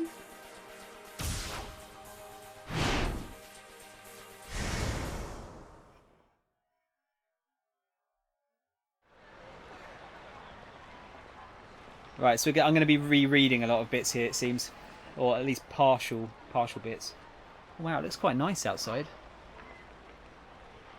Looks like we've got some blue sky for a change. I suppose you could call it that. Kano gave a wry chuckle at his partner's lack of shame. There he is. Kuze's voice chirped suddenly through Kano's earpiece. The man in the black coat. He's not Japanese. Looks to be in his early 30s. Previously, Eiichi got mixed up with Kano and the police, but now another man has appeared instead. By changing what Eiichi did, you've also changed Kano's story. A foreign man had emerged from the crowd about 15 feet from where Hitomi was standing. He made his way toward her, his expression blank. It didn't match the description Hitomi had given them, but Kano felt a jolt of nerves all the same. Maybe the kidnapper was using an accomplice to snatch the ransom payment. Alright, Sasayama raised an eyebrow. This may be our guy. This was it. Kano swallowed the lump in his throat. He bent his knees, ready for action. Blood rushed to his leg muscles, banishing the stiffness that had begun to take hold.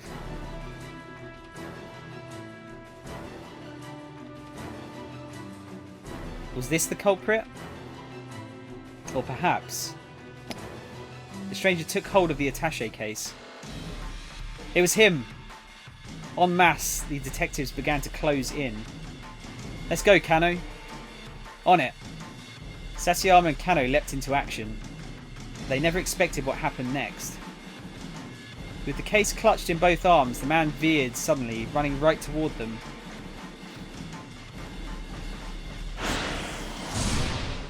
Keep out? What's this? Am I meant to press something here? Kano's story has suddenly hit a keep out. Keep out refers to a point in the story where your progress is currently stopped. In order to advance beyond a keep out, you need to jump from another protagonist's story.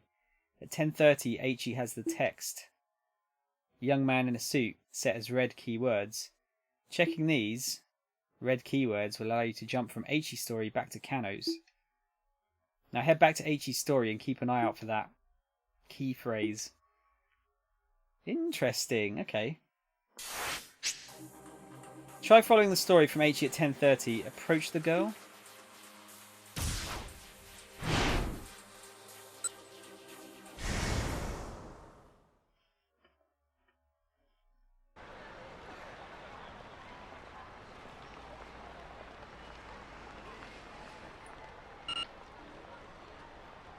Wait, which one am I highlighting here? Press up to go back and reread sections you've already played through. To scroll ahead through text you've already read, press down. With rewinding advancing like this, a book will sometimes appear in the upper left corner. Press X while this is being displayed to reread the current page.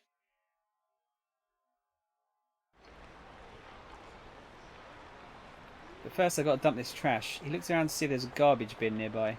Oh, I picked the wrong thing, didn't I? Huh? Oh no, here we go. A man had come up beside the girl. He was dressed in black and he wasn't Japanese. It looked like they were having a conversation. The girl nodded tensely at something the man said. Eiichi stared. Something tells me that's not her boyfriend. The girl handed the attaché case over to the man.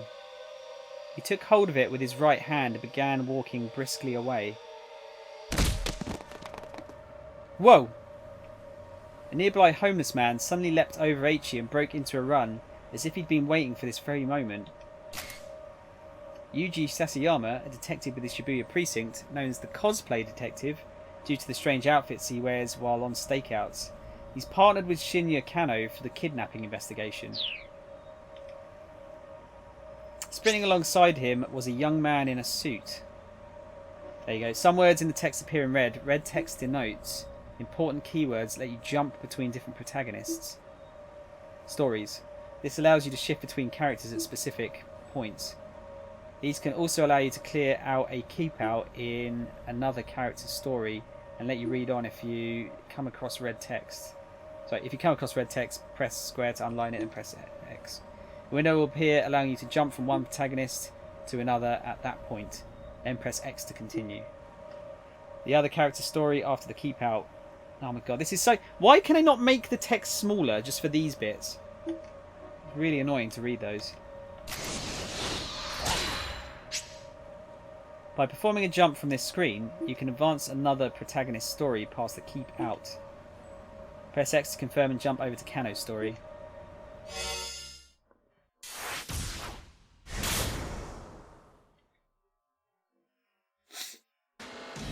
Let's go, Kano. On it. Sasayama and Kano leapt into action.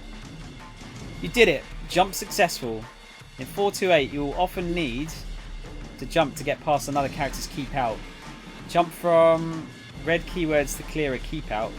Keep this in mind as you advance through the story. Okay, there won't be any more tutorial messages for a while. If you get stuck somewhere, try changing protagonists or making different decisions to advance. You can now use the time chart and the main menu. From the main menu, you can access gameplay explanations and adjust settings.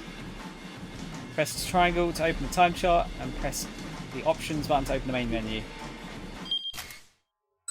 See what settings we've got. Autosave, yep. Controls are pretty... Adjust background brightness. Yeah, there's nothing we really need there. Bad ending list. This is the list of bad endings. Here you can check for hints as to why things ended as badly as they did. Right, okay, so that's where you get those. Cool. Sasayama and Kano leapt into action, but they never expected what happened next. With the case clutched in both arms, the man suddenly veered, running right toward them. What? Catching sight of the two detectives, the suspect staggered to a halt, then bolted off in a new direction. Kano whipped off his costume glasses and followed in hot pursuit. At the crosswalk, the signal changed to red and the flow of foot traffic abruptly halted. Just as quickly, hundreds of cars all lurched back into motion. There was no escape for the culprit now. Or so it appeared. The converging cops slowed their pace, confident their man was cornered. Then the foreigner barreled straight into the intersection, dodging between the oncoming cars without any hesitation. The mob of detectives came to a halt, not eager to rush to their deaths along with him. Kano, however, remained in hot pursuit, charging into the traffic at the crossing. Kano, are you crazy? Come back! Kano heard Sasayama shouting, but his feet kept carrying him onward.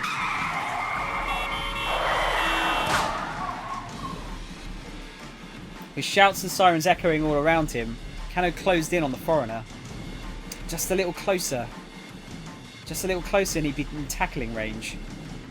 He leaned forward, preparing to pounce, his eyes fixed on the culprit's feet. It was now or never. Kano, back off. Don't take him down. It was Kuze shouting through Kano's earpiece. Huh? Kano hesitated in surprise. Had he really just been ordered not to apprehend the criminal? Let him go for now. The real perp is somewhere else. Or someplace else. Yeah, it's not Persona 5, Mr. Rune, but it is taking place in Shibuya, so that's probably why it looks so familiar.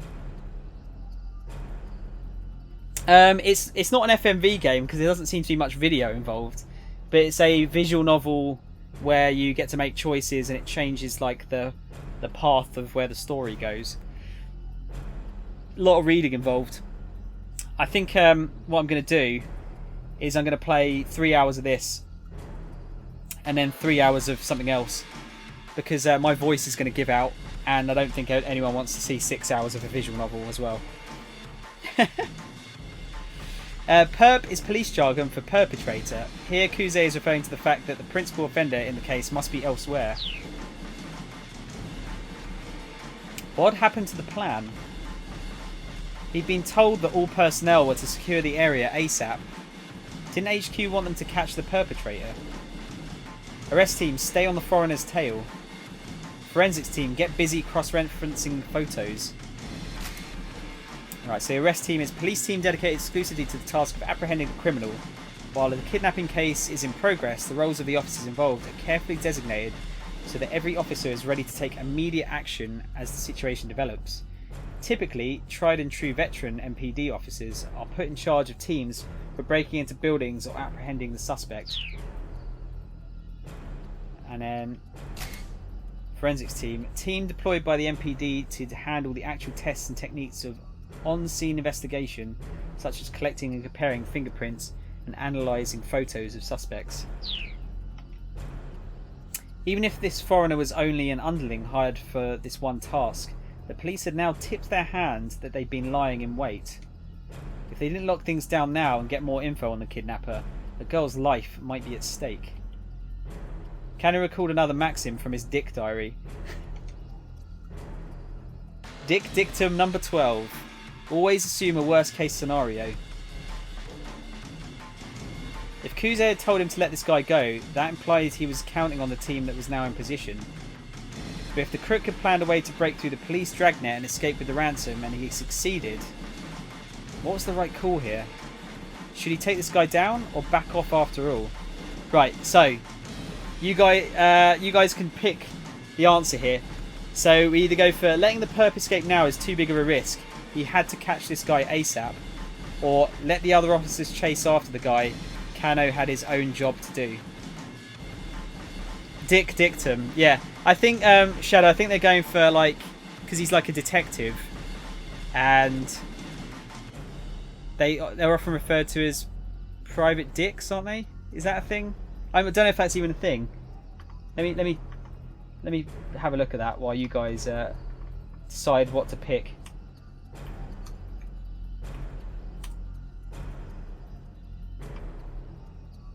Yeah, they trace the. Hang on, let me read this properly. They trace the noun dick in the detective sense to the 19th century, around 1864. Criminal underworld slang verb to dick, meaning to watch. This dick came in turn from the Romany, the language of the gypsies, word dick, D-I-K, meaning to look, to see. Yeah, so it's a slang word for detective. So it's his detective diary. C. Search out a working girl and pay her to seduce the perp so you can arrest him without incident. Is there a secret? I don't think there is a secret one. There's no secret C, Shallow. I apologise. So yeah, what do you reckon? Should we let him get away or should we catch him?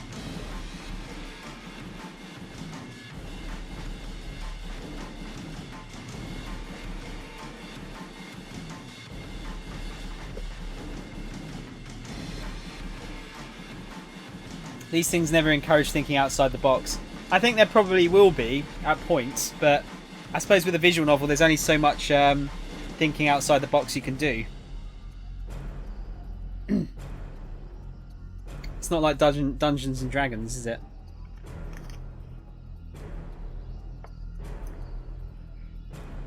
I'm thinking we should let him get away and just do as we're told.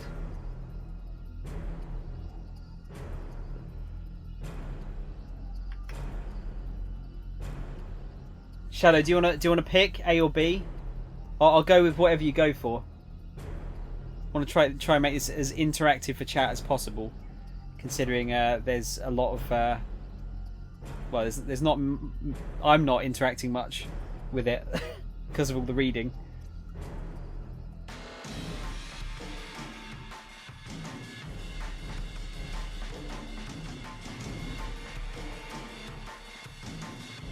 I have no clue what's going on really, so unfortunately I feel wrong choosing one. Just pick one because there's not really a wrong way. There's a wrong way of doing it, but I can just go back to that same decision and change it. So it's not gonna affect the game too badly if it does go wrong. We're currently chasing after the one of the suspects, but we've been told to stop chasing them by our boss. Go after him. Okay, let's go after him. Letting the perp escape now is too big of a risk. He had to catch this guy ASAP. The man darted down a narrow alleyway. Kano ran faster. The man sprinted through the side streets. Evidently, he knew his way around Shibuya pretty well. Eep! Someone's taken Hitomi. Kano recognised Kuze's trademark squawk immediately. Subject is male. He appears to be carrying a gun. He's fleeing in the direction of Meiji Dori. What? Kano could hardly believe it. Hitomi had been kidnapped? Had she been abducted by whoever had taken Maria? But why? Someone must have been waiting for the moment when the police took their eyes off her. Something's very wrong here. What in the world is going on? Kano saw that the road forked up ahead. The man with the attaché case ran to the left. If the man who'd taken Hitomi was heading towards Meiji Dori, there's a good chance he'd gone down one of the alleyways off to the right. Making a snap judgment, Kano told the detective behind him to follow the case snatcher, then turned and headed down the nearest alley. After darting through the side streets, he spotted a different man, another foreigner, crossing an intersection a few dozen meters ahead. The man was dressed in black, just like the guy who grabbed the ransom money. Kuze's right, the kidnapper wasn't acting alone. But wait, something was amiss. Hitomi isn't with him. Where was she? Kano skidded around the corner, then stopped short. The man in black was standing there, pointing a gun right at him. Before Kano could react, the man fired. Kano felt hot all over, as if he were on fire. All except for his cheek, pressed against the asphalt, and the palms of his hands. They felt so cold. There was nothing he could do. Nothing, that is, except lie there and watch as his killer turned and walked away. Bad end. Shot by a foreigner. By trying to find the man who'd taken Hitomi, Kano ran into a different criminal, and unfortunately for him, he got shot. If the criminal hadn't been able to get near Hitomi, she probably wouldn't have been taken. Have Eiichi make the choice to talk to Hitomi instead at 10:35. That music's quite creepy, isn't it?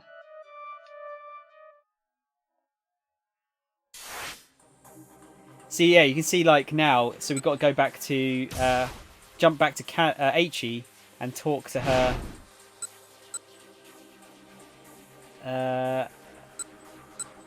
Yeah, do we want to approach this time? I don't know. 10:35.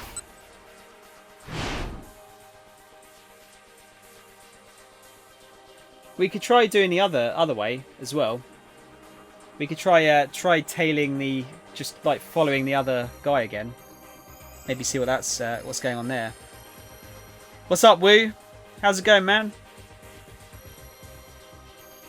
Damn it, Kano! He told you not to use that special hot all over lube. Isn't that deep heat? Let's try going the to the other way and see where that goes. I think we can skip to the choice here.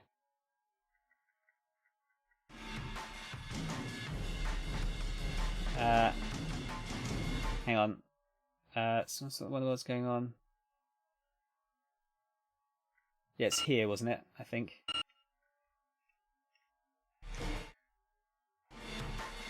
Let me skip through this. See if it will let us do the decision, or is it going to make us try and change it? No, deep heat, not DP.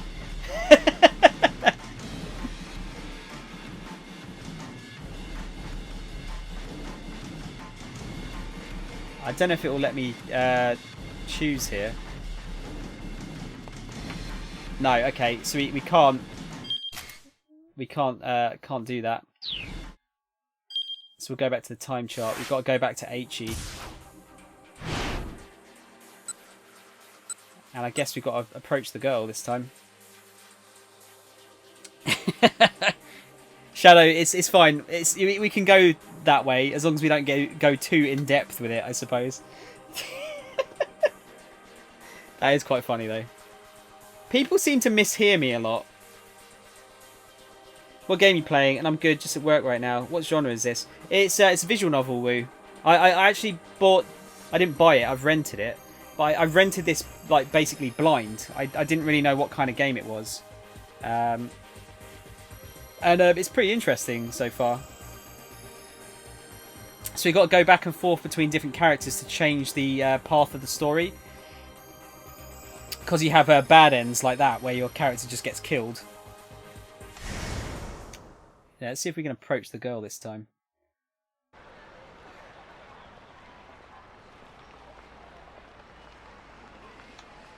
Now, what kind of person makes a young lady lug around something heavy like that? Aichi figured he'd offer to carry it for her. The girl kept shifting her grip. It was clearly a strain for her to keep holding the case, but she didn't set it down. Whatever was inside, it had to be something pretty important. Aichi made his way over to her, bristling inwardly at whoever had left her waiting like this. If I were you, I'd bust the head of the punk that's kept you waiting. Huh? That thing looks heavy. Let me carry it for you. The girl stared back at Aichi with wide eyes, but said nothing. Really, I'm happy to help. I'm not going to steal it or anything. His tone was hurried, and he impulsively reached for the attaché case. An instant later, a group of men descended on him from all sides. Whoa, hey, what the hell? The guy on the top left there. Whoa, hey, what the hell? For an instant, Aichi froze, unable to process just what was happening. He tried to run, but the men shoved him unceremoniously to the ground and held him there. They were shouting about something or other, but he couldn't make out their words. The more he tried to struggle, the harder they held him down. What the hell is this? You can tell us that down at the precinct. A man in a suit knelt alongside him, flashing a police badge. Identifies the bearer as a member of the Japanese law enforcement. The old-style badge case included a small notebook for the wearer to write in, but the modern version is modelled after that used by the FBI, where the badge case contains only the badge itself.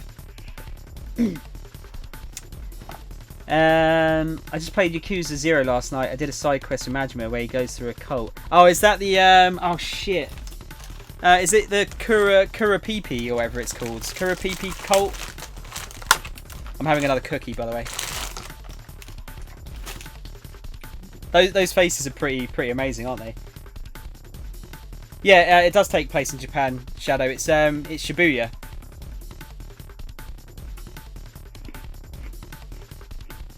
It seems to be it's focused around Shibuya Station right now. Oh, that's it. Yeah. Was it Moonin something? Is it Kohept? I thought it was Moonin something, wasn't it? Yeah, Shurapipi. That little dance they do was quite funny.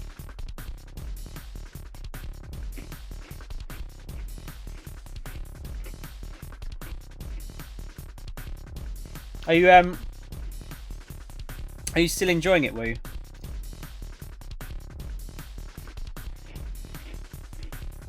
I assume you are.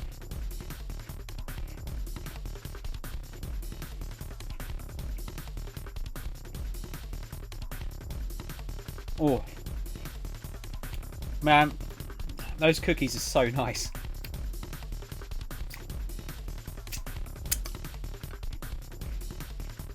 I'm tempted to go back through Yakuza 0 at some point. Probably like in a year or two's time, and I'll do it on the Legend difficulty because I didn't totally finish off all the sub stories in that. I've seen and judged they're going to add this 3D fighter. What, in the arcades? Do they have arcades in it?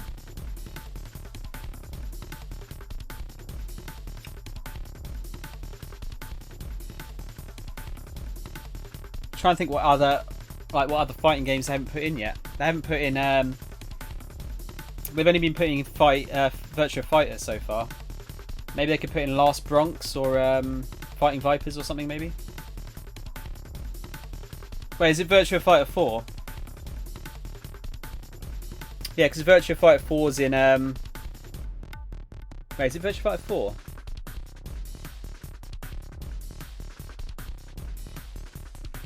I think it might be Virtua Fighter 5's in one of them. It looks like Virtua Fighter, but it's not. Oh, okay. Interesting. Has that just come up in the TGS information?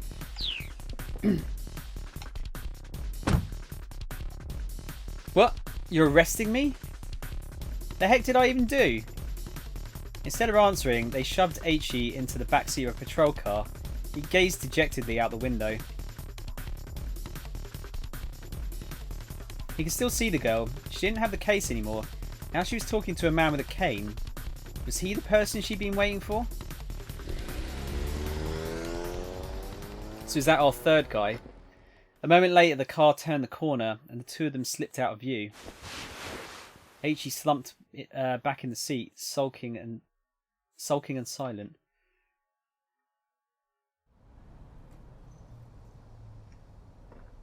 Several hours passed. After a bunch of pointless questioning, the police finally determined he was innocent, and his father came to pick him up.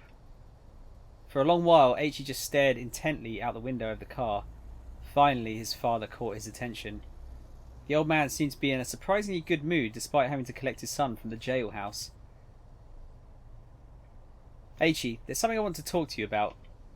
If it's about me taking over the shop, now is not the time, okay? No, it's not that. Look, let's just get home first. Sure, don't feel like going out today anyway. But now I'm curious. What do you want to talk about? I got some good news. I think you'll be pleased. I'm not sure I like the sound of that. Please don't tell me you're getting remarried or something. Dad, I really don't like the sound of that. And so began a very long conversation. It's fighting vipers. Oh, sweet. Which one there? Oh, that was a bad end. Okay. Yeah, which one was it, Woo? 1 or 2? Yeah, fighting vipers is very good. It's quite different to Virtua Fighter. It's a bit more... Like, Virtua Fighter is almost like a sim fighting game. It's so complicated. I'd say Fighting Vipers is a bit more arcadey, bit more button mashy. You probably get away with it a bit more. But it's cool because you're kind of in like a squared arena, and you can smash your enemies out of it if you do like a power move as your last move. And you can, like they have like an upper and a lower armor meter, and you can break their armor apart if you hit them. You have to wait until it like starts to flash, and then if you hit them with a power move, it'll destroy their armor, and then they take more damage. It's quite interesting. It's quite old. I figure like it's probably... The first one was probably about 1996 or so. And the second one was probably about 98, maybe? Aichi was just trying to be nice, but when he tried to take the attaché case, he walked right into the middle of a police stakeout. His heart was in the right place, but the timing was a bit off. Maybe you should have finished dealing with the garbage first and watched how the situation played out. Go back to Aichi's 10:30 and try making a different decision. Okay, so at least we've cleared that route off. And I don't know what the different colours mean here. Right, so let's do the other decision again.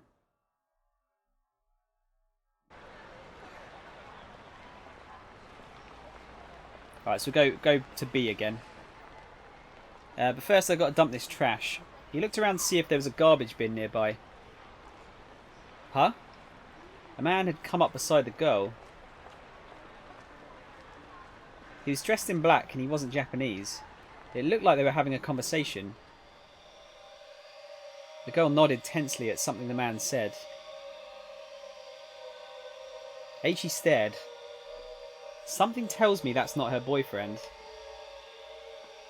The girl handed the attaché case over to the man. He took hold of it with his right hand and began walking briskly away. Whoa! A nearby homeless man suddenly leapt over Aichi and broke into a run, as if he'd been waiting for this very moment. Sprinting alongside him was a young man in a suit. So this is where we swapped over last time, because the red text lets us swap over to a different character. Then, seemingly from everywhere, a whole bunch of other guys burst into motion. First one. Then another one. Sorry, then another. A third, a fourth, a fifth. Over a dozen now. What the heck? Clearly something big was going down. Were they after the attaché case? Within moments, Aichi lost sight of them all through the crowd. With that many people chasing him, the guy with the case was sure to get caught. But wait, what about that girl? Aichi turned back around. The girl was still there. She was staring in the direction that the man who'd taken the case had gone, a worried expression on her face. Right, so now we get... So, Woo, what happened there was...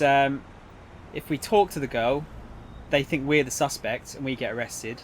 If we don't, then we can continue the story. Because we don't talk to her, we don't get arrested. But now we've got a different choice to make. Fucking hell, Motor Raid? Hang on a minute. Is Motor Raid the one where... before I look for it here. Is Motor Raid the one with the big red bike and you can like smash people like to your left and right side? It's like a futuristic racing game. I seem to remember that. Yeah, it's the one I'm thinking of. Wow, that's an interesting one to add.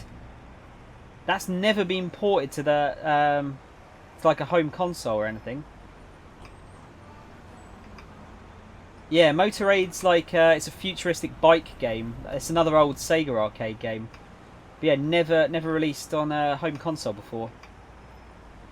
Still looks pretty good. I think it's considering it's I think it's a Model 2 or Model 3 game.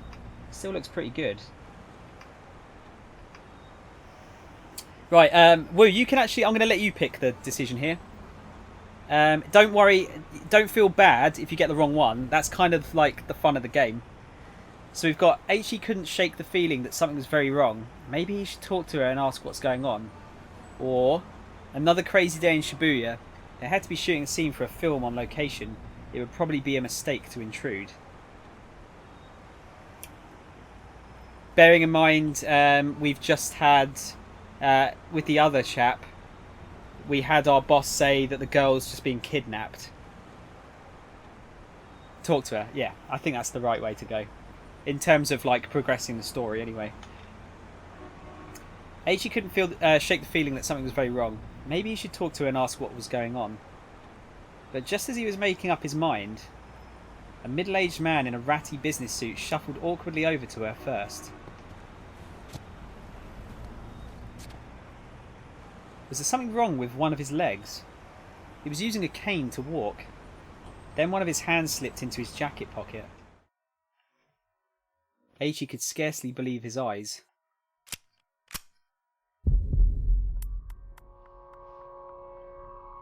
A revolver? Look, they're really going into a depth here. Cult Detective Special, a .38 caliber revolver introduced in 1927 by Colt's Manufacturing Company.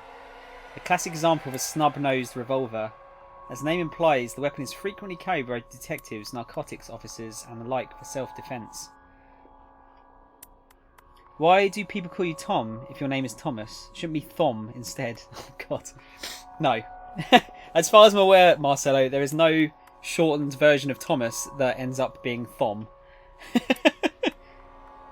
There's Tomas, which is Tomas, but that's considered a different name altogether.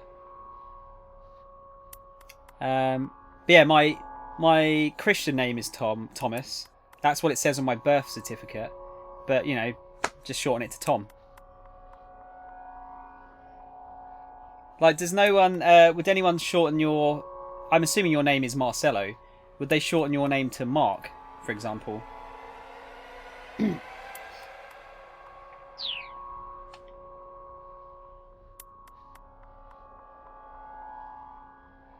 With a single fluid motion, the man lifted up the gun and pointed it in the girl's direction. He was aiming right for her head. Huh? The girl had noticed the man with the cane now. Seeing the gun pointed right at her, she froze in fear. Aichi didn't hesitate. Breaking into a full run, he tackled the gunman with all his might. Caught off guard, the man sprawled to the pavement. But the would-be assassin kept hold of his weapon and quickly scrabbled back to his feet. Aichi knew he had to act fast. He grabbed the ashen-faced girl by the arm and attempted to drag her away. "This way," he shouted. She just stared at him uncomprehendingly, trembling like a startled animal. "Come on, run!" Finally, the girl snapped out of her daze and gave a fearful nod. "Oh God. Oh God. What do you do? Police box, let's go. Let's just get out of here." Right, what do you reckon, guys? Police box or just get out of here? A or B? Cello. What's up, Cello?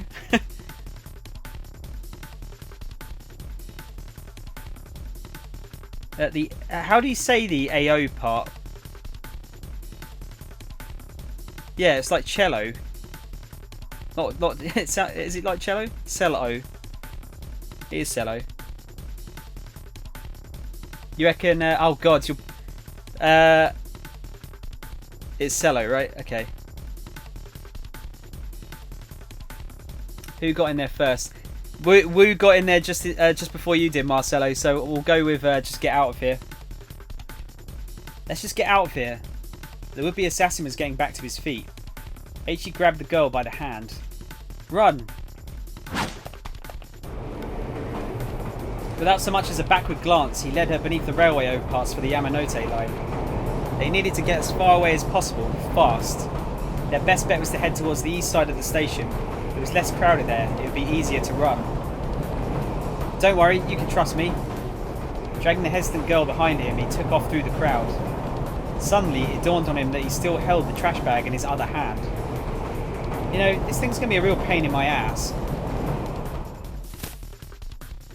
Aichi paused just long enough to toss the trash into a garbage bin as they passed by a park, then took off again. Someone shouted from behind, "Stop right there!" Aichi looked back in alarm to see a stranger charging after them. It was one of the guys from the crowd who had run after the attaché case snatcher. "You've got to be kidding me. Now he's chasing us?" Sorry, now he's chasing us? Whoever he was young and fit and gaining fast. Realising the girl could never outrun this guy, Aichi stopped abruptly. Shielding her behind him, he turned to face the stranger. So that's Kano, right? "Why did you run off?" "Because you were chasing us." The other fellow eyed Akechi skeptically. Maybe he was a buddy of the man with the cane. Keeping his guard up, Aichi began to back away. "Look, just let the girl go." The guy was acting like he knew her. Aichi glanced back, but the girl only shook her head wide-eyed. The other man's posture shifted, preparing to lunge. But as Aichi braced himself for a scuffle, something came crashing down upon the stranger's head. Yeah! His eyes wobbled and spun in their sockets, and he collapsed in a heap on the ground. And there, standing behind him, was the girl he'd helped out earlier, the one he'd saved from the hustlers. "Hey, you're that girl from this morning. Are you okay?" Next to the fallen pursuer's form was a rather thick book. She nodded toward it. "He looked dangerous, so I just threw that at him." "Oh. Yeah, thank you. This saves my bacon big time.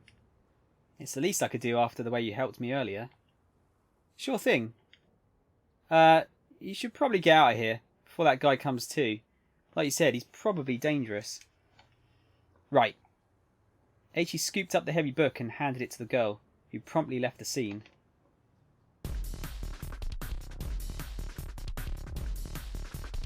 Yeah, I'm going to go for basically whoever gives the answer first, because there's only 2 of you at the moment. I'll go for that. If we get 3 people involved, then I'll go for majority decision. Because it seems like A and B is the only answers. Yeah, my sound effects might not be too great. Gah is the only thing I can. I can't imagine it being said any other way.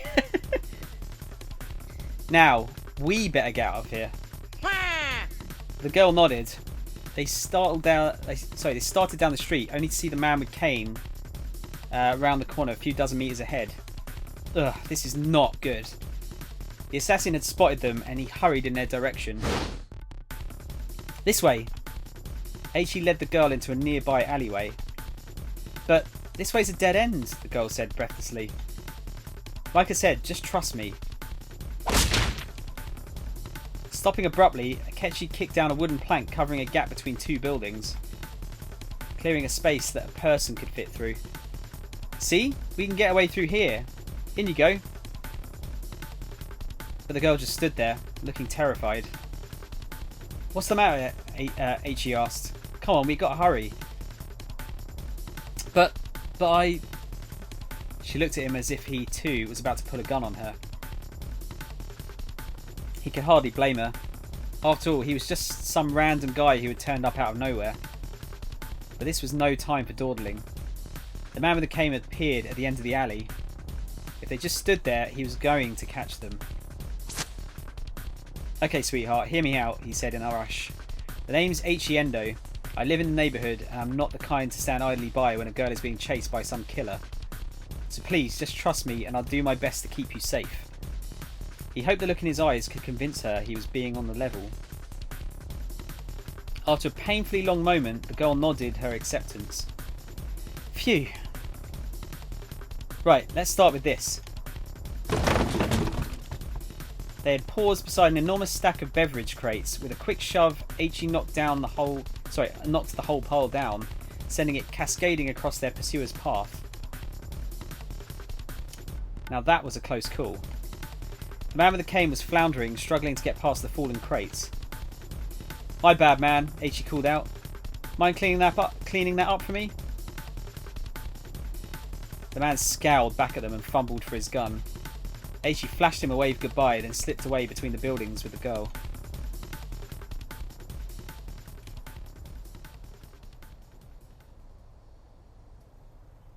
Yeah, she is pretty attractive, isn't she? Hurrying down a narrow alley, they emerged onto a side street lined with dive bars and clubs. Assuming the man with the cane hadn't given up, he would probably lie in wait on the path back to the main road. Aichi decided their best bet was to try to stay inconspicuous rather than risk getting caught on the move. Guess we can lie low here for a bit, he said. He led the girl to the entrance of a tiny old hostess club. She followed him reluctantly.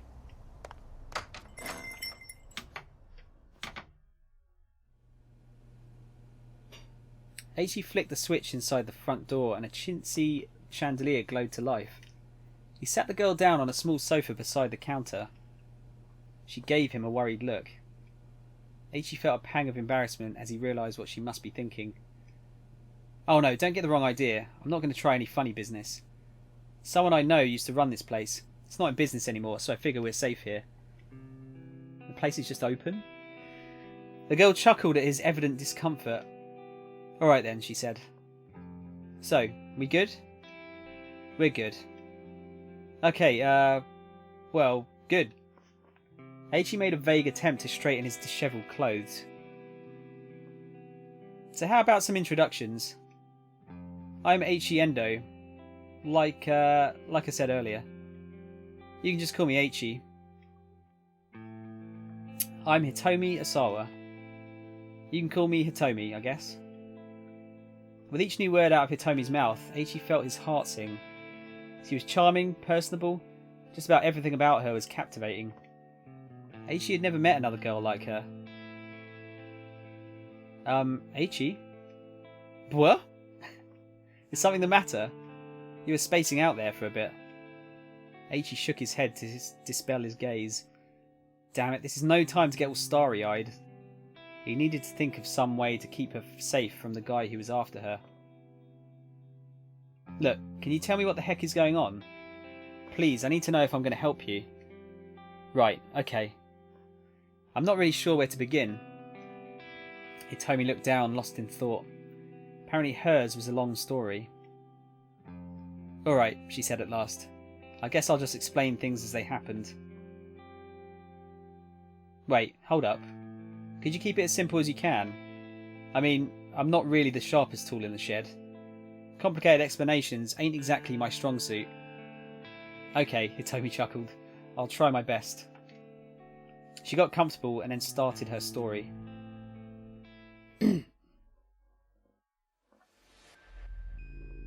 So last night, somebody abducted my sister.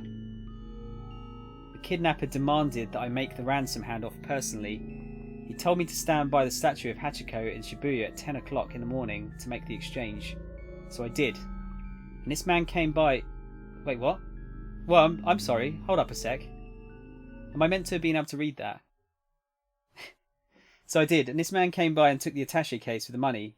And then afterwards, that other guy with the cane turned up and pointed his gun at me and... Eiichi had suddenly lost the thread of the conversation. At times like this, you can press up to go back and reread what you've seen. You can also press down to quickly scroll back through the sections you already read. A mark will appear in the upper left of the screen when you're paging back and forth like this. You can press, yeah, we've already had that.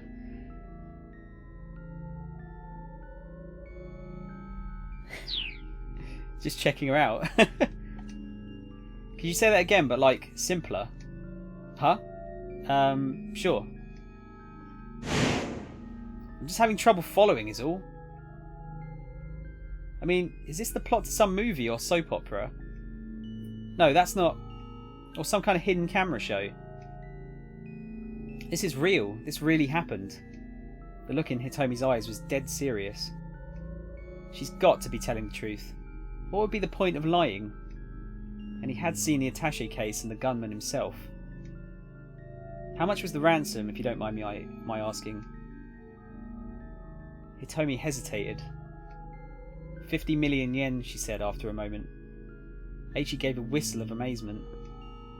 The detectives told me that was a typical amount for a kidnapper to ask for.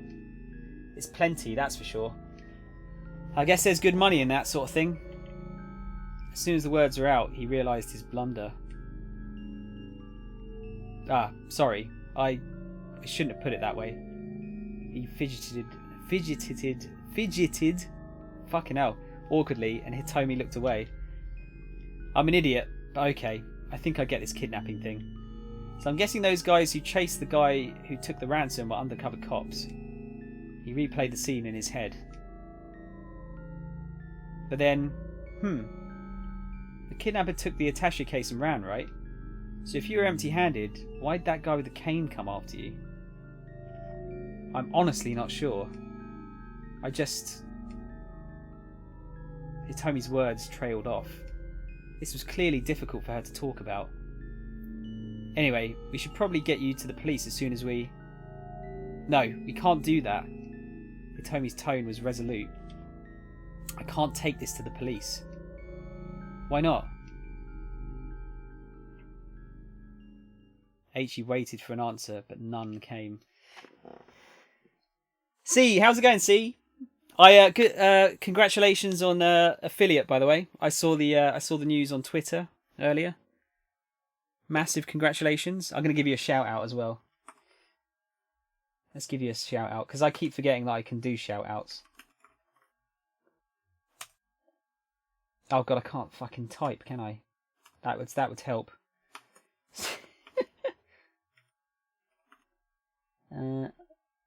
Apparently I can't sell symphonies. Wait, oh fucking hell, now I did the... Oh my god, I'm so bad at this. Full-time streamer right here, guys.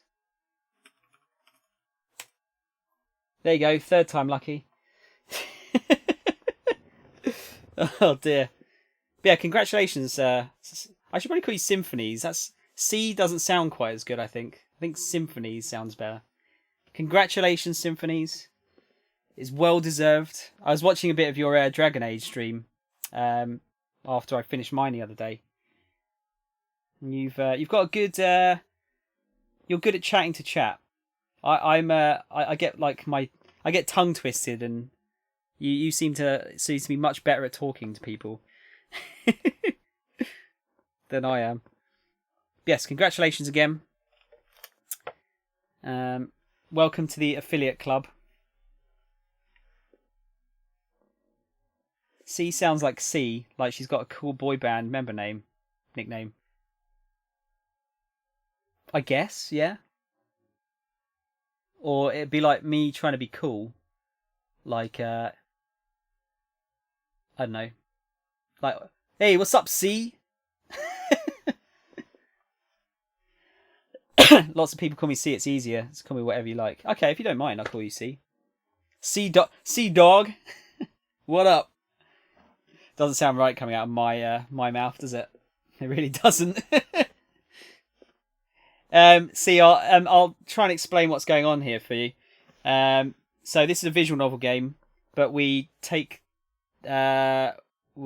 sort of go through multiple character stories, and if a character reaches a dead end or a bad end, then you go to another character, go in a slightly different direction, and then it shifts the story around.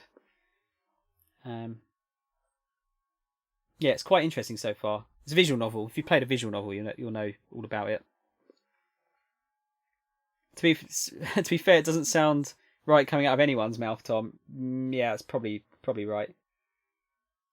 I don't know, if it was a teenager, it would probably sound more right. It would still sound stupid, but yeah. It's funny because my real name is Caitlin. Okay, there you go then. Sup, sea dog? Right, H.E. waited for an answer, but none came. After a long and awkward silence, she stood up from her seat. I really appreciate the help, but I should go now. She gave H.E. a deep bow. Nuh-uh, hold on. What do you mean, go? Go where? He hurried to intervene as she headed for the door. I don't want to cause you any more trouble. I'll figure the rest out on my own somehow. Hey, I said hold on. Hitomi ignored him and opened the door, and their argument came to an abrupt halt. Oh shit. Standing there was the man with the cane, his revolver in his hand.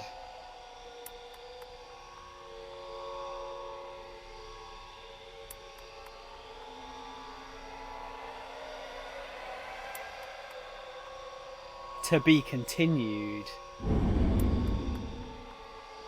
Buy this DLC now. H.E. Endo's 10 o'clock story ends here. However, Kano's story is still stuck at a bad end. This is due to one of H.E.'s decisions. Go back to H.E.'s decision point at 10:35 and change the choice he makes in order to change Kano's fate. This way, H.E.'s choice can help someone else while his own story remains resolved. The key to getting all the characters through to the end is to go back and change choices for characters that have already made it through the current hour of their story. Right, okay. Interesting. Right, so it was the 10:35 choice, wasn't it?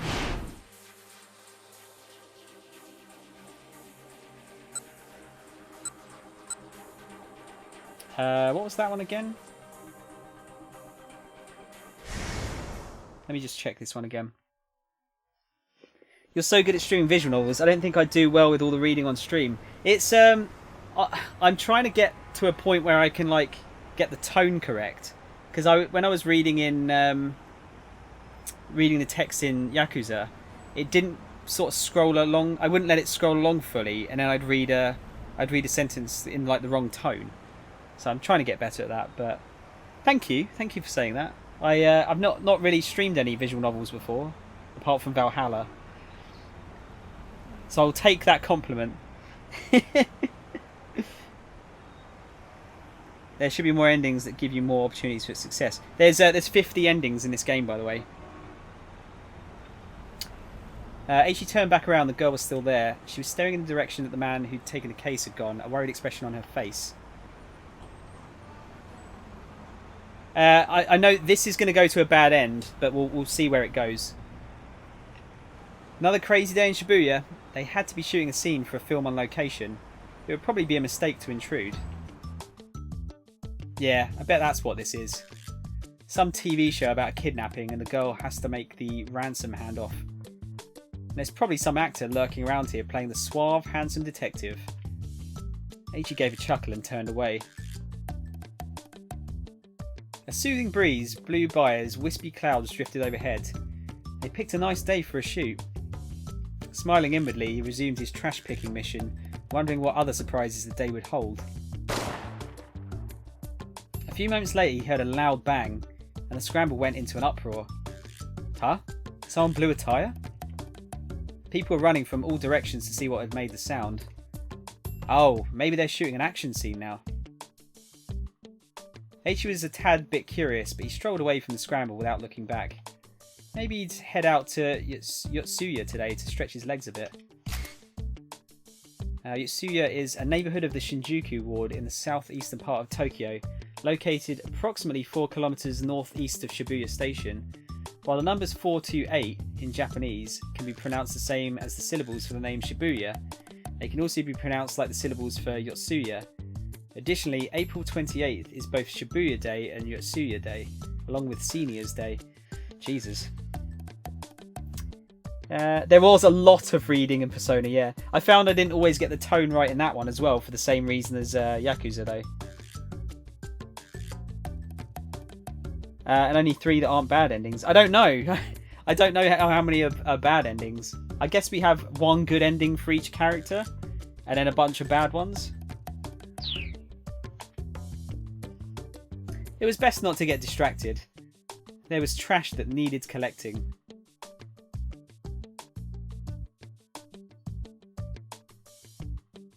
Bad end. Your future is garbage. Eiichi decided to go on collecting trash because he decided the commotion in the scramble was probably just a TV shoot in progress. He'll probably have a pretty uneventful day, which is all well and good for him, but why has my light just suddenly changed colour? But the girl was actually in danger. As he'd have discovered if he had investigated further, he missed his chance to help her out. Go back and try making a different choice. I think my bulb might be set to... I think it changes tone depending on the time of day. Yeah, it changes how bright the bulb is depending on how bright it is outside, I think. I've got to change that. Right, so we'll go back and make the other decision now. We'll go to the police box. Yes, that's bad end.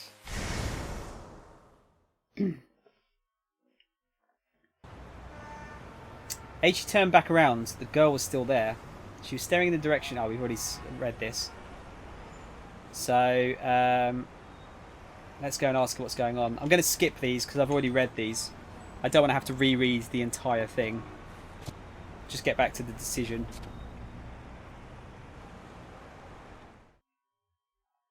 Can I just actually just skip it? Yeah, that's what I want to go to.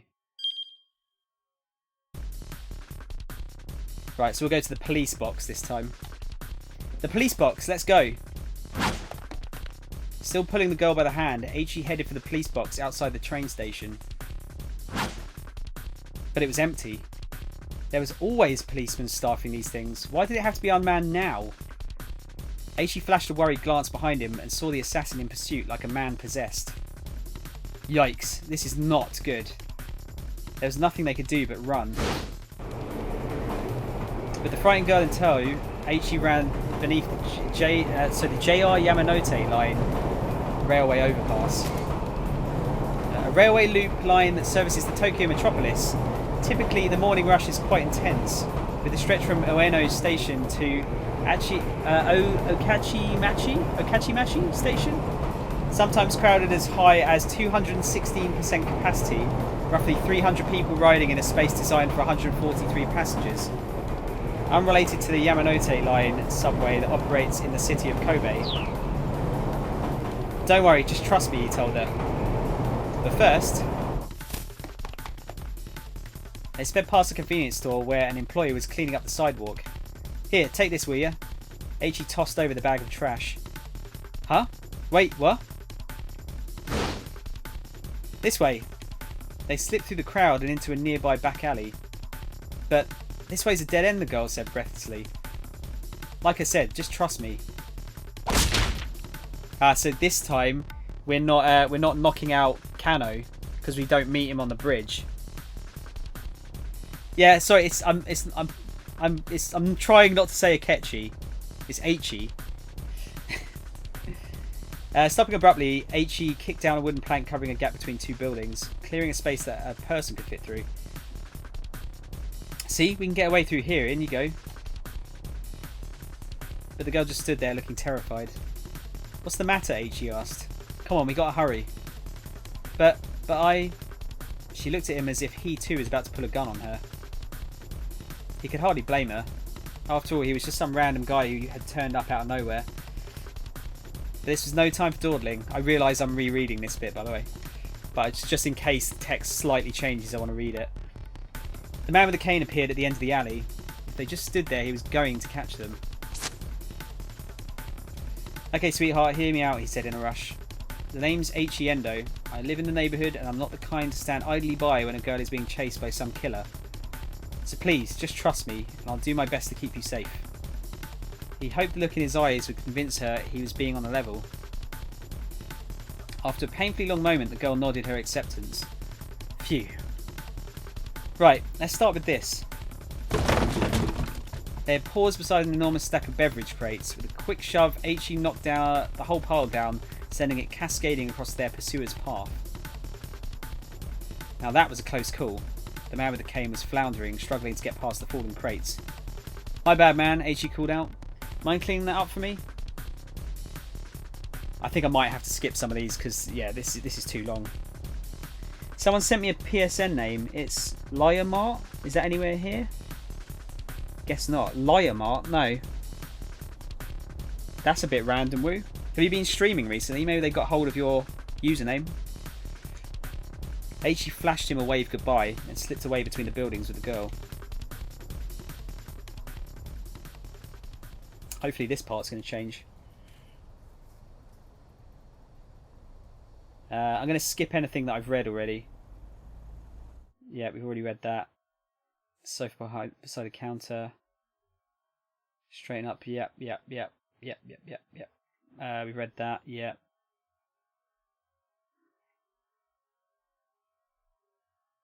Oh, hang on. This bit. It's letting us reread this bit for some reason. Maybe this is where it changes. I really appreciate the help, but I should go now. She gave Aichi a deep bow. Nah, hold on. What do you mean go? Go where? He hurried to intervene as she headed for the door. I don't want to cause you any more trouble. I'll figure the rest out on my own somehow. Hey, I said hold on. Hitomi ignored him and opened the door, and their argument came to an abrupt halt. Is this where Kano's going to come in? Or have I got this wrong? Standing there was the man with the cane, his revolver in his hand.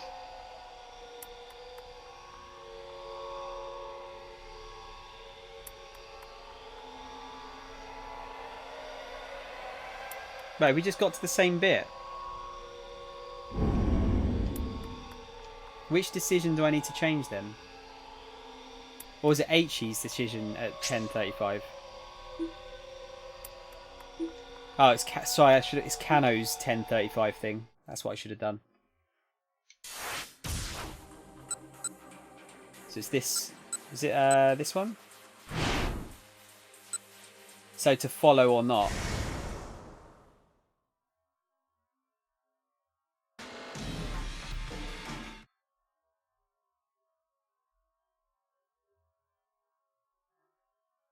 Wait, hang on.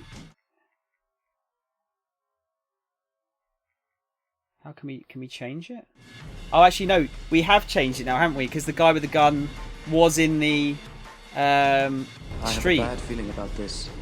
He was in the street, and he was gonna. He shot him there, didn't he? But he's gone to chase Aichi now. Ah, yeah. Okay, I see. Okay, guys, bear with me a sec. It's just gone past 5, and I just need to go and feed the cat. I will be back in 2 or 3 minutes' time.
Oh shit, I went on the wrong thing. Hang on.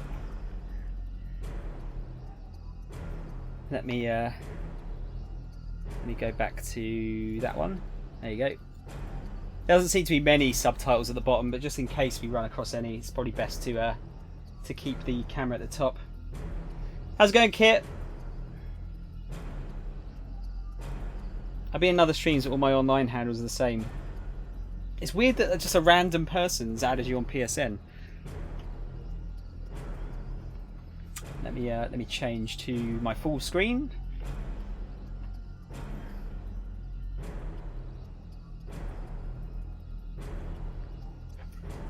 How are you, Kit? You alright? Alright, what was the right call here?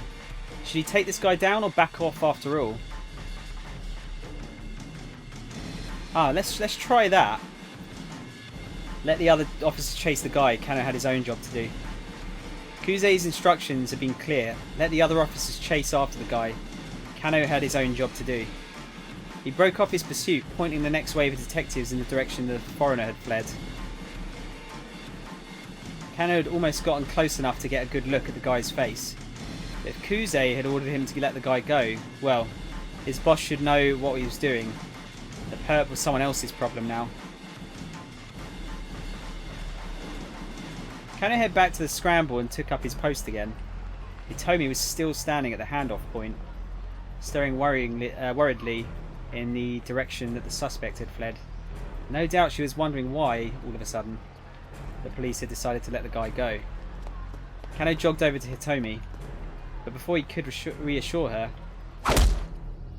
Hiya!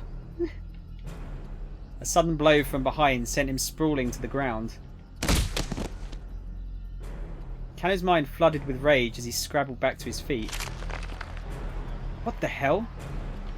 He spun around to find himself grappling with a belligerent young man. What the hell is your problem? Kano snapped. What the hell is your problem? The stranger shot back. Let go of me. You let go of me first. After you let go of me, sure. You first, pal. Don't you call me pal, man. Don't call me man, pal. The crowd had begun to stare.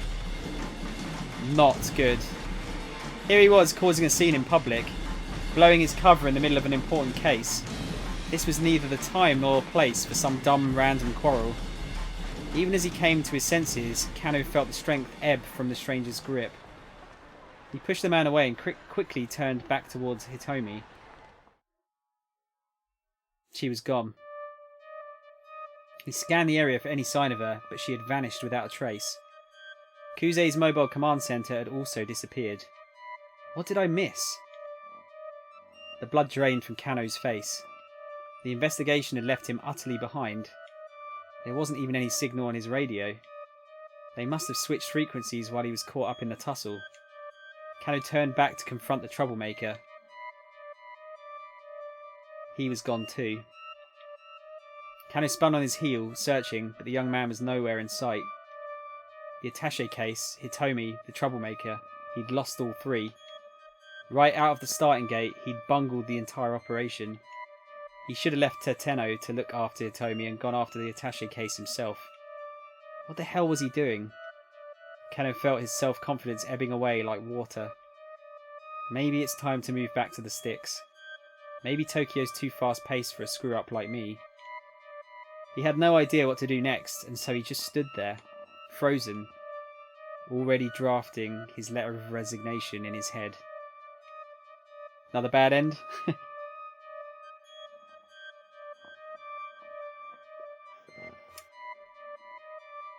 Lost sight of the kidnapper. Yeah, it happens to me all the time. I hate it. Do you reckon it's it could be Facebook friends, couldn't it? I think they can find you through PSN. The thing is, like, I hate it when people send me a friend request and they don't say who it's from. And it's like, I don't know what your fucking random online name is, do I?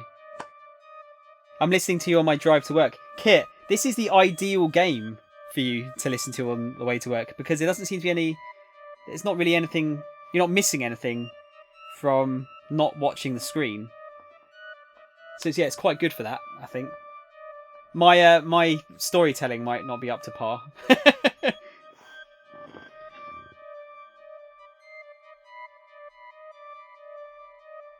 At one point I had so many friends on PSN I couldn't add any more. Only have family on Facebook, so that's a no on my side. Fuck knows, dude. It must be somewhere. Well, it could be friend of a friend. That's a thing, isn't it?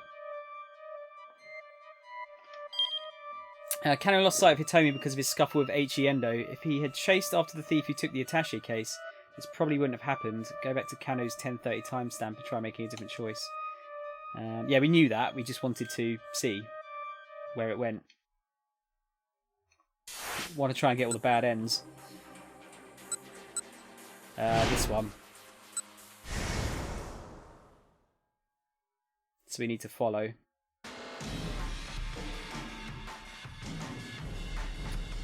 So we're not going to let him go. Because, yeah, last time we did this, we got shot.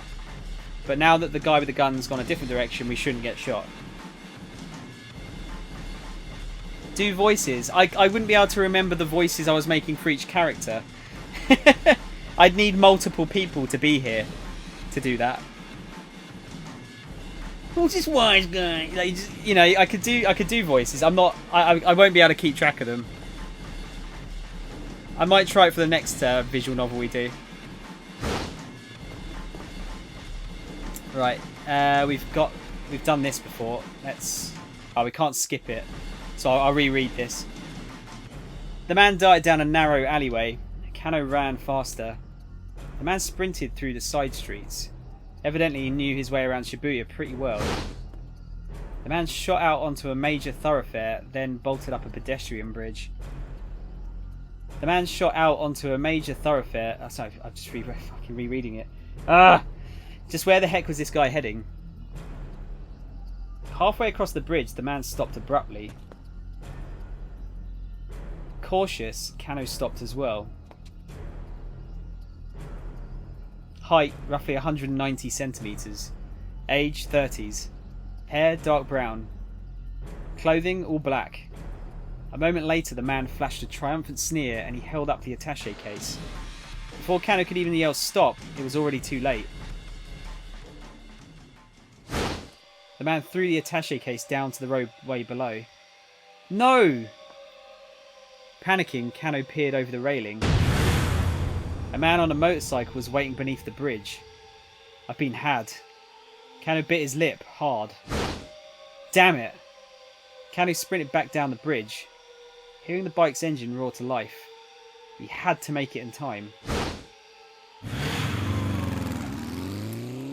Descending the stairs 4 at a time, he leapt towards the roadway, but the bike sped out of reach and roared away in the direction of Yoyogi, leaving Kano in its dust. Looking back up at the overpass, he saw the man who'd thrown the attaché case running away. He handed the money off to someone else. He's currently on a motorcycle heading towards Yoyogi. His report to Kuze complete, Kano slumped down in dismay. The cops had played right into the criminal's hands. Now the crooks were getting away and people's lives were in danger. Was there any greater failure for a policeman? Staring off into the distance where the man who'd thrown the case had disappeared, Kano gritted his teeth. Is that another bad end? Oh no, to be continued. Okay, so we could probably continue H.E.'s story, I guess.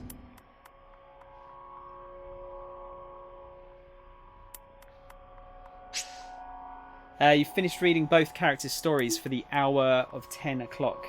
In 4:28, you'll make your way through all the protagonists' stories in parallel like this. Once everyone has reached the end of a given hour, the next hour can begin. How many hours are there going to be? So we're going to get some new characters now.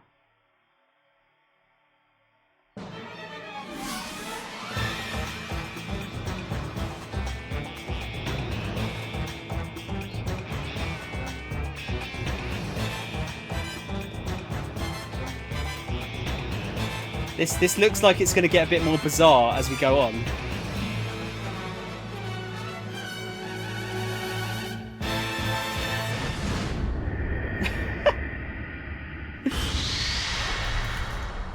I'm going to have another cookie.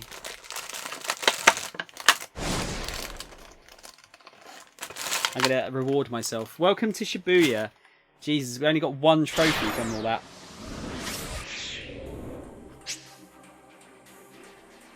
This is the end of the tutorial for this part of the story. You can reread previous tutorial messages via the main menu. There's a lot of important info in there, so reread it closely. Now, 428 has reached the 11 o'clock time block. You have 5 protagonists available. Whose story will you read first? Right. Okay, so we've got Kano. We've got Aichi. We've got Tama. Osawa. Minorikawa. I was going to ask, like, who do you want to go for? I think Tama's the obvious choice here, isn't it? Does everyone else agree?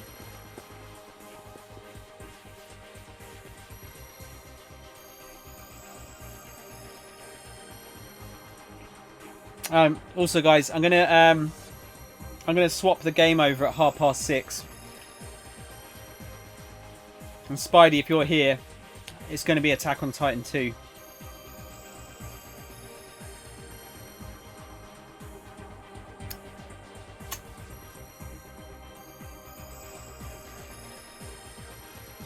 Yeah, we'll go for Tama then.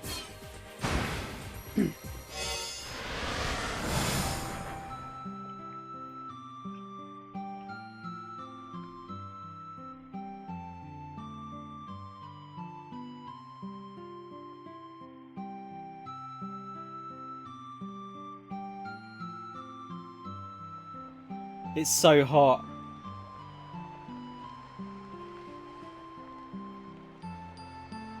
It's so hot in this thing. Way too hot. I feel like I'm sitting in a sauna. Everyone else on the street looks nice and cool. But here I am getting treated to my very own personal midsummer heat wave. On top of that, I can barely see. I can barely breathe for that matter. But hey, what can I do? Huff, huff. Pant, pant. Huff, huff. Pant, pant. Oh, I am so thirsty. Some iced tea would be amazing right now. I'm going to pass out from dehydration at this rate. I may as well admit it. I underestimated how tough this would be. Who knew wearing a mascot costume could be so uncomfortable? A delicate young lady like myself has no business doing this sort of job. I suddenly have so much respect for the people on those superhero team shows. Like, can you imagine doing action scenes in something like this? Heck, all I'm doing is standing here and I'm this close to calling it quits. But I can't. I need the work. I need the money. This is no time to be a wuss. If I give up on this, what else am I possibly going to do? Check out the revolutionary new diet drink, Burning Hammer. I thrust a free sample towards passerby while shouting as loud as I can. Right, so a free sample, just in case you don't know what a free sample is a free portion, usually quite small, of a product given out to consumers as a sales gimmick, allowing them to test the quality and effect of a cosmetic or health product prior to purchase. Frequently referred to as a trial size or freebie version of the product. In addition to passing out free samples on the streets, some shops also include free samples with purchased products. Please note that simply taking a product without paying for it in order to test it out is theft. Don't do it. Come on and give it a try. Oh, it's no use. People just walk by, one after the other. They avoid looking at the sample. It's been like this ever since I started standing here. What gives? You'd figure at least one person would have taken a bottle by now. I mean, it's free, but I haven't managed to give away a single one. If this keeps up, there's no way I'm getting paid. And then this whole miserable experience will have all been for nothing. Just drink this and watch the pounds melt away. No exercising or dieting necessary. I can hear the desperation in my own voice. Just burn, burn, burn. Burn those pounds away. They're giving me cold looks now. They probably think I'm some shyster trying to offload dodgy product. It's that simple. That simple, folks. You just drink the weight away. I guarantee it. Heck, this whole thing reeks of a scam to me too. In other words, it seems extremely dubious or suspicious. The word scam, referring to a type of dishonest scheme, is actually of unknown origin. Several folk etymologies have been proposed, including that it comes from a simple shortening of scandalous misdeeds, but these claims have little evidence to support them. Interesting. Losing weight just by drinking some concoction is way too good to be true. But still, free is free. You'd think I'd be able to give 1 or 2 away. It's not like I'm not trying. Okay, pep talk time. You can do this. Think about the money. Just start with 1 bottle. Alright, I'm going to give this bottle away to the next person I see, no matter what. I close my eyes and gather my determination.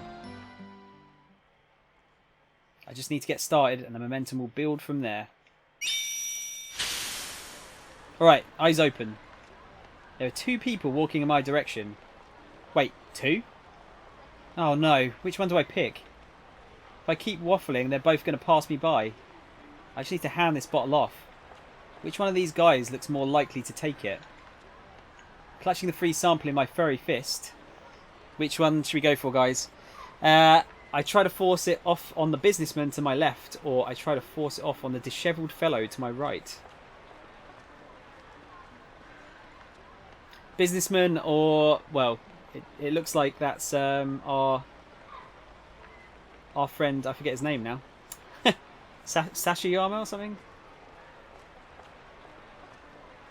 A or B, first person gets it.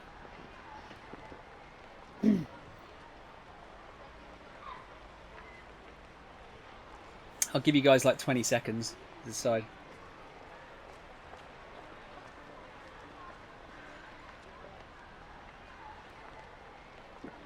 If there's anyone still here.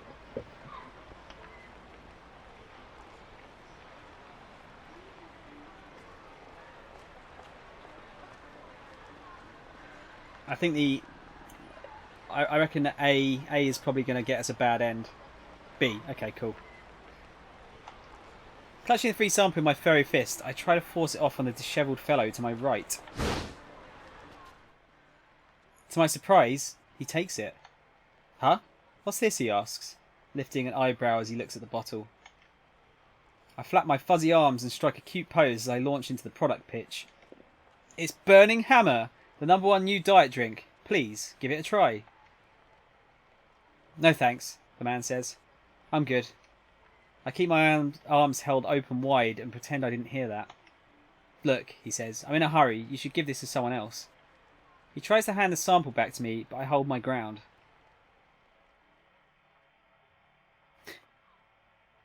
For a few moments, we are at a silent impasse.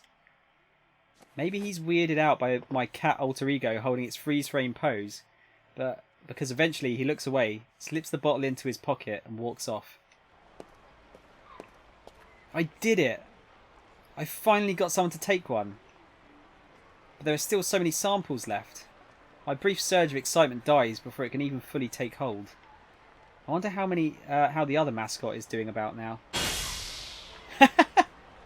There's a sales demo happening today at 1 o'clock at the Nokane building. Huh. Looks like the chicken has handed out all kinds of samples. I don't get it. How come nobody is taking any of mine? What could I possibly be doing wrong?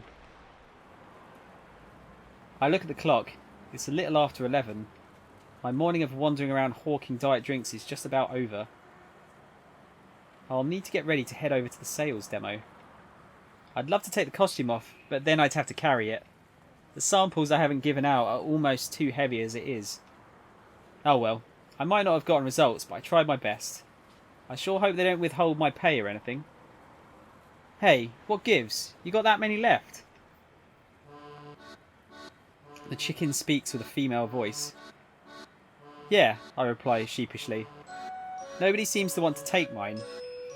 Well, I mean, are you looking for the right targets? Huh? Like groups of girls or bored-looking older ladies? Those are the types you got to be gunning for, you know? Wow, I hadn't even considered that. Now that she says it, it all seems so obvious. This is a diet drink, after all. Of course I'm not going to have any luck trying to foist it off on random guys. Well, whatever the chicken says. Here, give me the samples you got left. I hand over my samples and the chicken dumps the whole lot into her basket.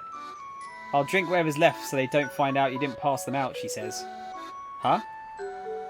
Wait, like all of them? Yeah, all of them. The chicken sounds pretty confident in herself. That's a perfectly normal sentence, isn't it? These may just be simple sample-sized bottles, but still, they add up to a lot. I can feel myself on the brink of tears at the kindness of her offer. Thank you so much, that's a huge help. I bow deeply, which makes my mascot head wobble. Couch, hello, by the way. Sorry, I've been trying to find a good place to stop. How are you doing today?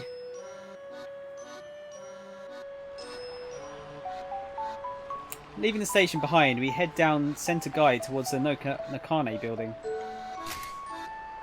A multi-tenant office building in Udagawacho, located in Sentai, Shibuya's downtown district. In addition to hosting the weight loss drink sales demo, the building is also home to the foreign capital protection firm Japan Cellcom, the IT mainstay Shibuya On Net, SON, video game developer Shindai Tradco, and Strike Back Labs, publisher of the monthly magazine Science Strikes Back, along with many other businesses. Good man, how goes it? Yeah, it's good. I'm quite enjoying this. I don't get to interact with the chat quite as often because I'm talking so much, like reading all the stuff, but it's pretty fun. I'm quite enjoying this. The story's quite interesting. The Burning Hammer sales demo is going to be held there this afternoon. The job's supposed to pay 10,000 yen for the day. If we can sell at least 100 bottles at the demo, they promise another 10,000 on top of that. I need to make sure I sell those 100 bottles. I need that 20,000 yen and I need it ASAP.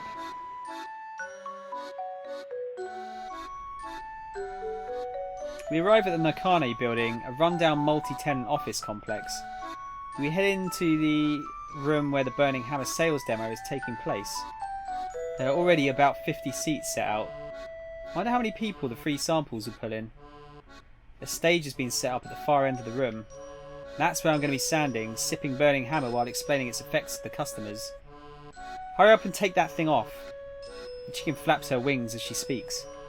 It's kind of early, but come on, let's have lunch. I'm starving. Now that she mentions it, I realise I'm pretty hungry myself. The demo's not starting for another 2 hours. I can't win a war against my stomach for that long. The chicken and I head to the waiting room where they've set out our lunches for us. Mind getting my back real quick? The chicken asks. She arches her back towards me. Apparently she can't reach her own zipper. Oh sure, give me a sec. I try to unzip the back of the chicken suit, but my own suit's thick fuzzy fingers have a hard time of it. What's the hold up? Come on, I'm roasting in this thing. Hurry up and get it off me. I almost got it. It's just awkward with these mitts. Finally I get hold of the zipper and yank it. Downward.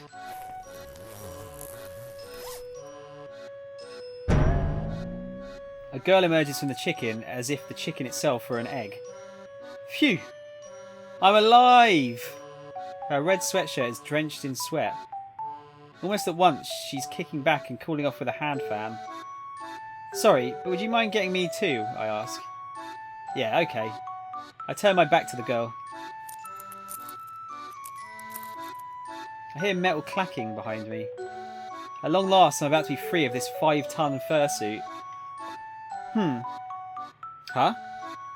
The girl murmurs awkwardly. Huh? What? A spike of anxiety hits me. What's wrong? I ask. Yeah, that's a no-go. Zipper's busted. What? Yeah, sorry. This thing ain't coming off. What? My vision goes dark. Bad end, surely.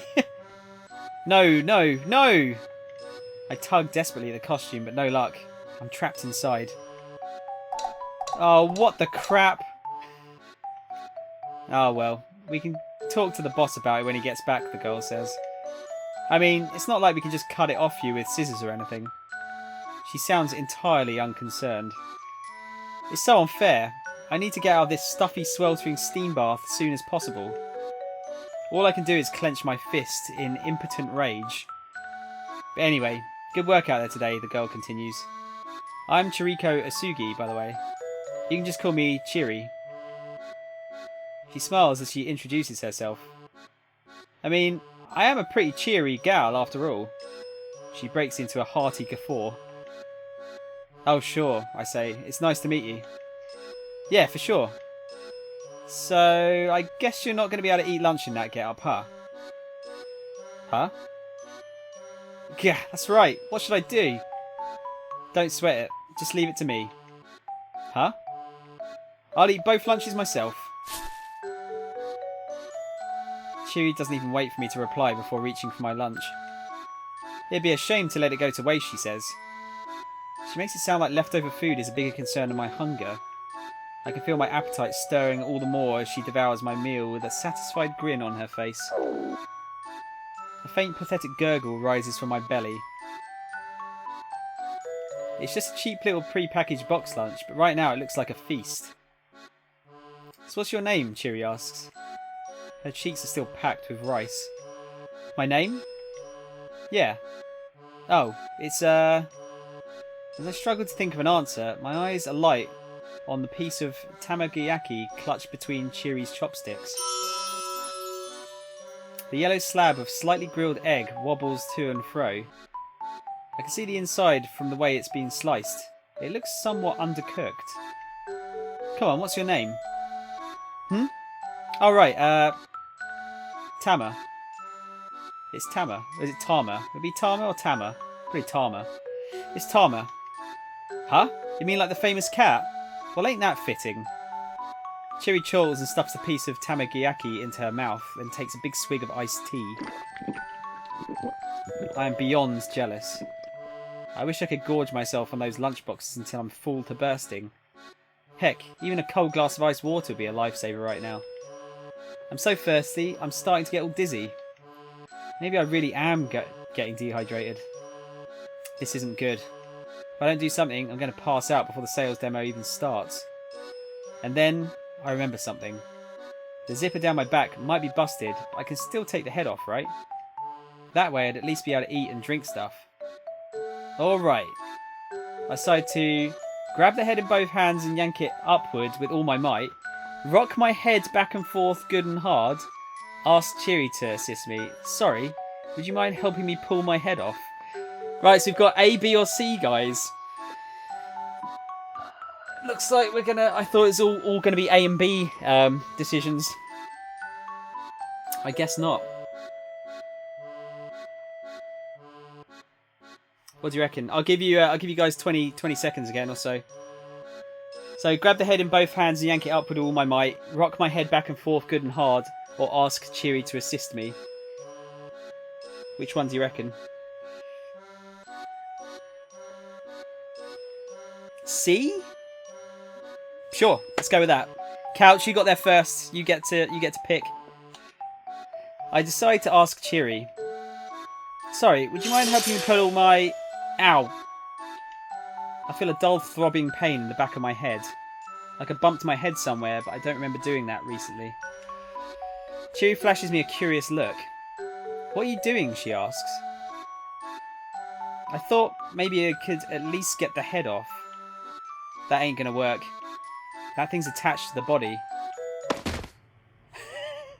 I slump forward in defeat, face planting on the tabletop. No.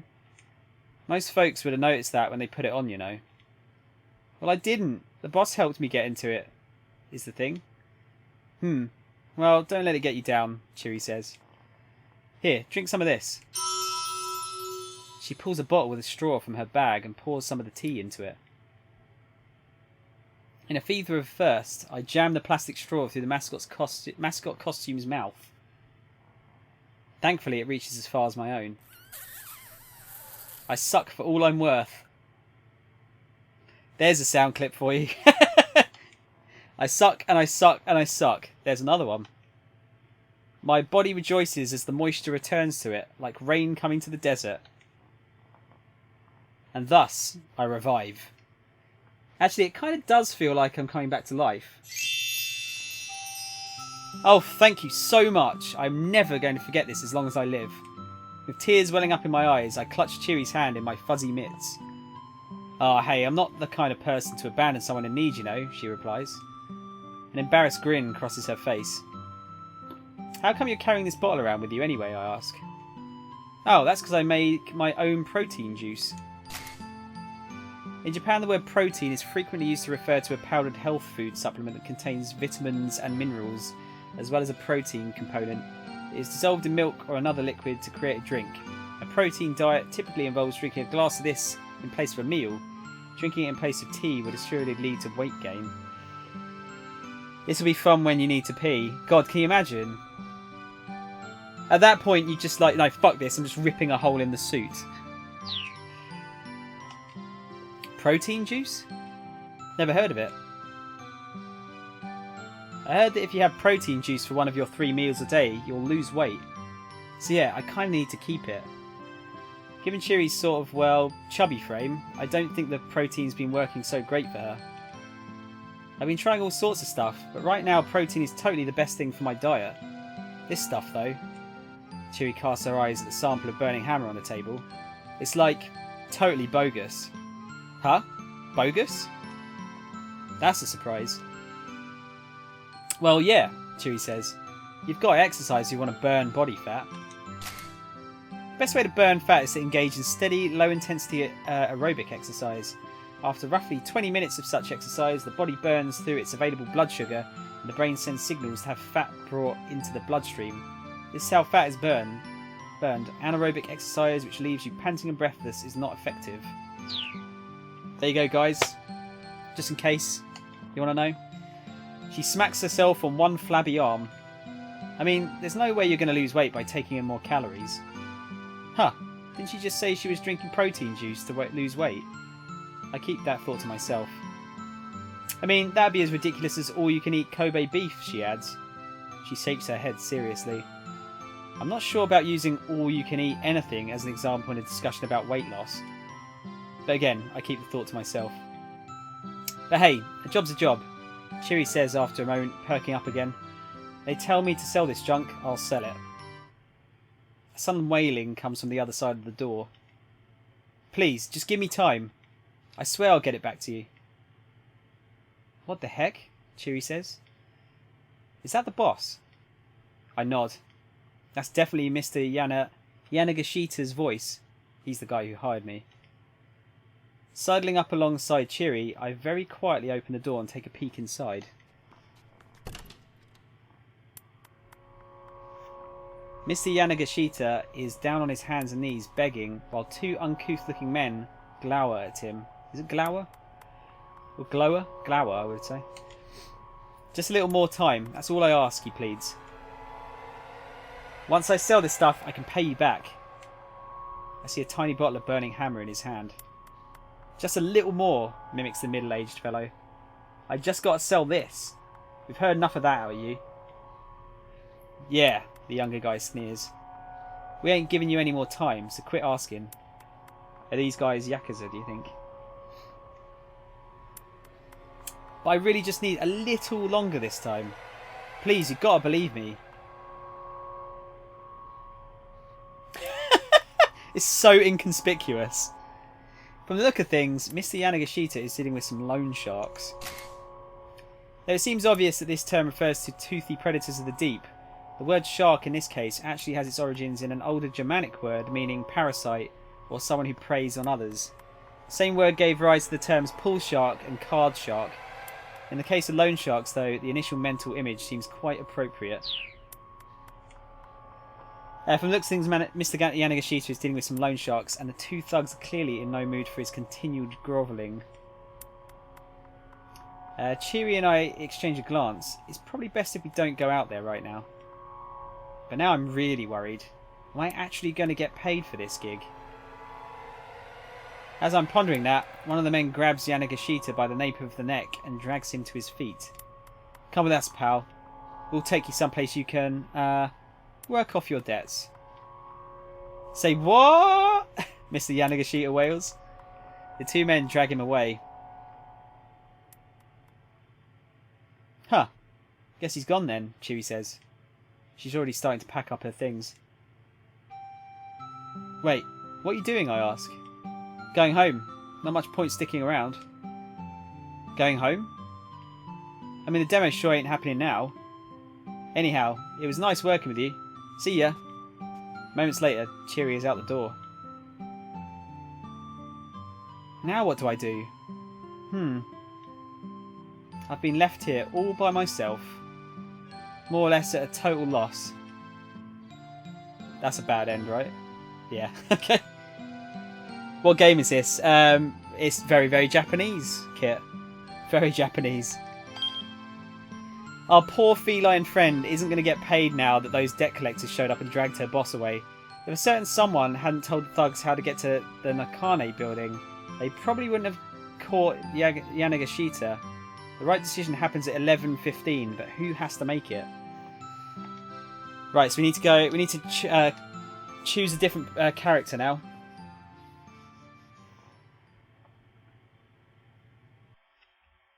We'll go for one of the new characters.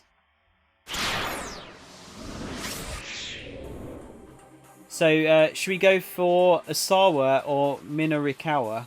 Minorikawa? Yeah, so this chap, who kind of looks like a scuffed version of Hideo Kojima. Or this chap, who seems to be wearing Ava from Resident Evil 2 Remake's raincoat.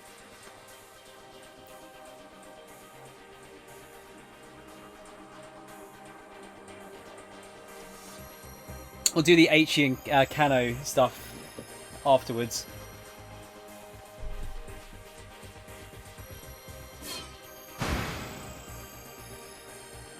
Go for Kojima, okay.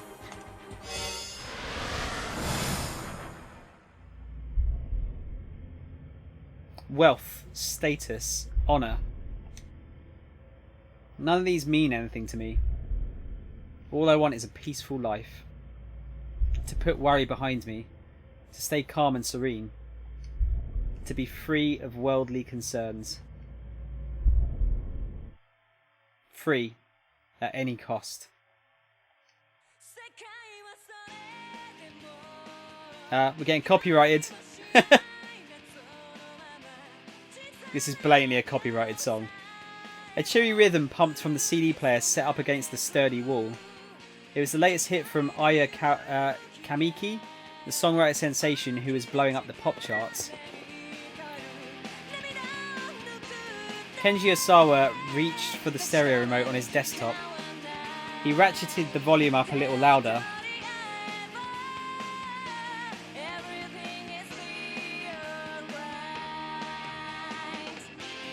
He looked like the sort of man who would be more interested in classical music. In fact, he was a huge fan of the girl rock popular with middle schoolers. Closing his eyes, he swayed back and forth in time with the music, humming his favourite lyrics under his breath. But his movements faltered. It's no use. Aya's voice usually soothed whatever ailed him, but today even she couldn't help. Today, Osawa was a complete wreck, in both body and mind. Mounds of paperwork were scattered across the desktop in his study. All of it about viruses and vaccines. It had only been a week since he'd returned from a business trip to his company's branch office in the US, and he was slated to go back in another week's time. There was a truly staggering amount of work he needed to get through while he was at home. He picked up one of the papers, glanced at it aimlessly, then tossed it back onto the desk. Slumping back in his chair, he let out a long, deep sigh. He was in no mental state to work right now. A faint knock at the door barely roused him from his torpor. "Director, may I come in?" It was his vice director, Mamoru Tanaka. "Sure, the door's open." Tanaka came into the study. "I know it's not a great time, but..." Osawa could barely make out his words. He tapped the remote, lowering the volume of the music. Tanaka continued apologetically. A call came in from the lab. They're hoping for a response to the email they sent yesterday. I'm sure they don't need it today. Apparently they do need an answer as soon as possible, sir. I did ask them to give you some more time, but... I see, Osawa said wearily. Alright then. Tanaka dipped his head slightly and slipped out of the room.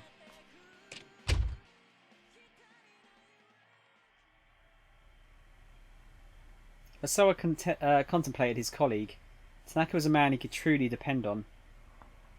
He has enough of his own work to do.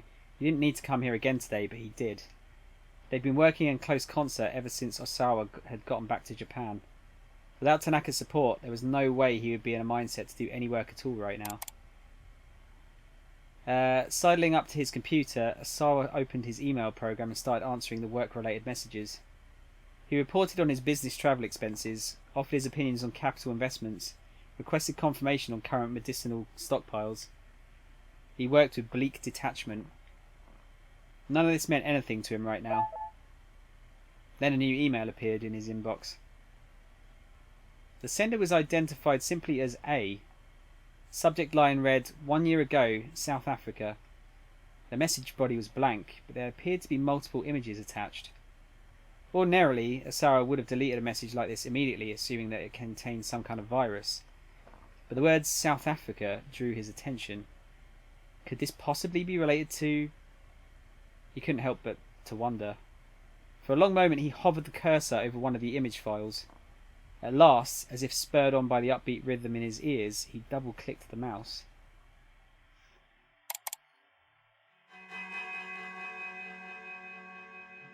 What is this? The grainy photograph showed a large bed with a dozen or so people laid out in beds. Sorry, a large room with a dozen... Yeah, I'm not reading this correctly. It appeared to be some sort of medical ward. Osawa felt a strange flutter in his chest. He quickly opened another image. This one showed a close-up of one of the patients in his bed. Large red blotches covered his face. A large volume of blood appeared to be dripping from his ears and nostrils. A cold shudder ran up Osawa's spine. What the hell? These symptoms... Osawa opened up the remaining image files. Each new picture showed another of the patients. They all appeared to be teetering on the brink of death. There was no doubt about it. These people were infected with the Ua virus? Oh, okay, we're going to get multiple things here. The Ua virus belongs to the family Filoviridae, genus Ula virus. I don't know. I probably completely got that wrong. It is a member of the same family as the Ebola virus and causes Ua virus fulminant hemorrhagic fever. Oh my god, stop making me say medical terms! It is capable of airborne transmission, although an infected individual cannot pass on the infection before symptoms manifest. The US Centers for Disease Control and Prevention, CDC, have assigned the virus to Risk Group 4, their classification for the most dangerous infectious agents. But how? Questions tumbled through Osawa's mind. His fingers tapped out a quick message. He doubted he'd get a response, but he might as well try. Who are you? Where are these images from?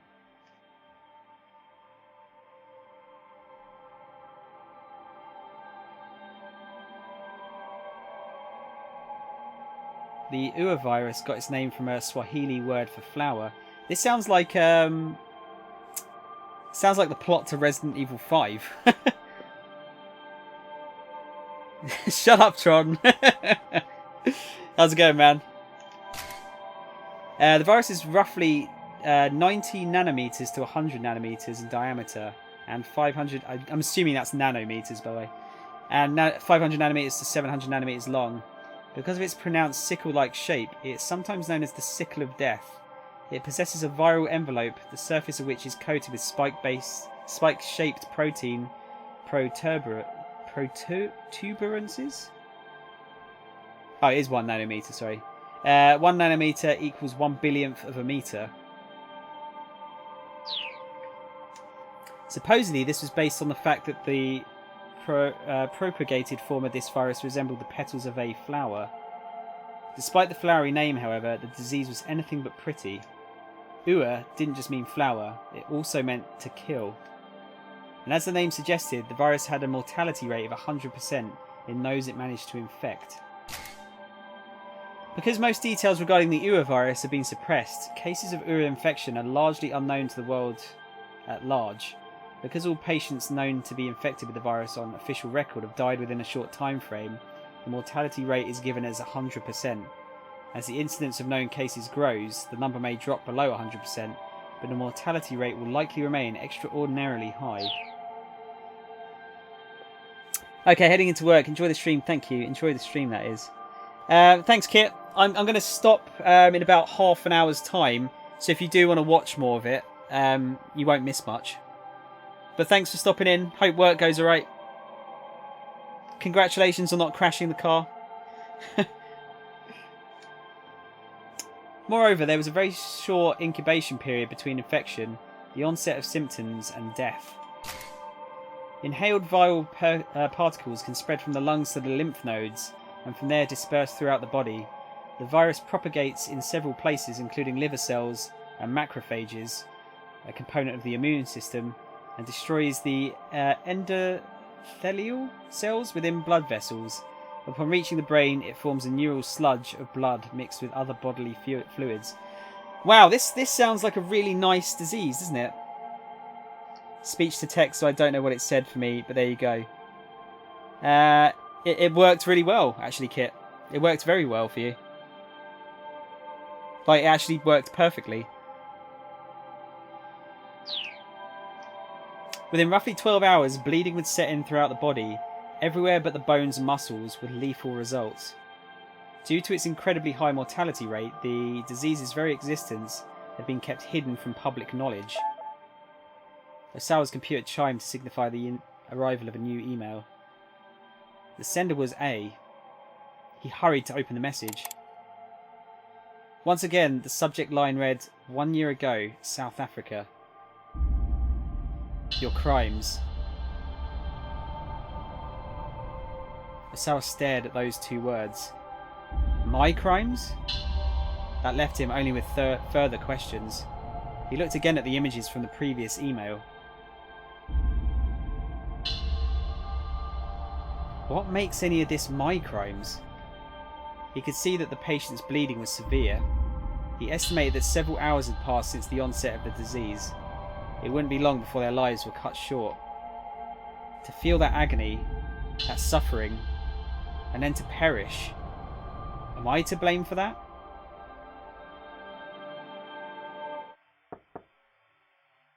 This is really... This story seems really, really interesting. So I beat Spider-Man. I have one thing I'm confused about. Okay, without saying the name, a certain someone was being held in a tube and experimenting on... but he was talking to you throughout the game. How could that be? Tron, they were... The messages on the things were just that. They were just voice messages. So they were messages that they... I'm not saying what gender. That they recorded in the past. I hope that helps. Another faint knock came at the door. Darling, do you have a moment? It was his wife. Here we go. Guys, which one? Yes, come in, or give me a second. Sawa hurriedly closed the mail program. A or B? First person to get there, we'll go with it. It doesn't feel like this would be an important decision, does it?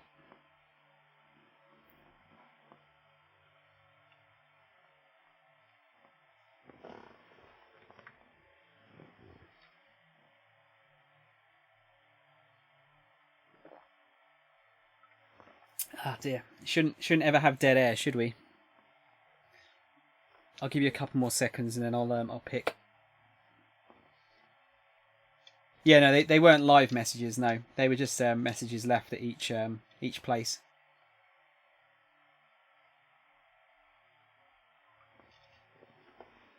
But yeah, what I'm going to do, I'm going to give this another. Well, I want to try and get to a good place we can stop it. And then I'm going to play some Attack on Titan, just for a bit of a change. Because I feel like I don't feel like 6 hours of this is going to be terribly entertaining. Don't want to bore you guys to death. Plus, it's kind of fun to mix things up every now and then. I'm going to go for yes, come in, and let's see if she notices the email. Yes, come in. I stepped into the study, the room filled with the scent of her perfume. Have you reconsidered the whole America thing? She asked. This again? Asawa thought sullenly to himself. Please, he said. Can we not discuss this right now? If not now, then when? You know this isn't a decision to just make on your own. On his latest business trip, a major American pharmaceutical firm had attempted to headhunt him, asking him to join them and be among the top researchers in the world. The money and prestige held no interest for him, and he was reluctant to turn his back on Okoshi Pharmaceutical after his many years of service. The pharmaceutical company for which Keiji Asawa works is a major corporation with a solid sales network both domestically and internationally, and an annual turnover of 1 trillion yen.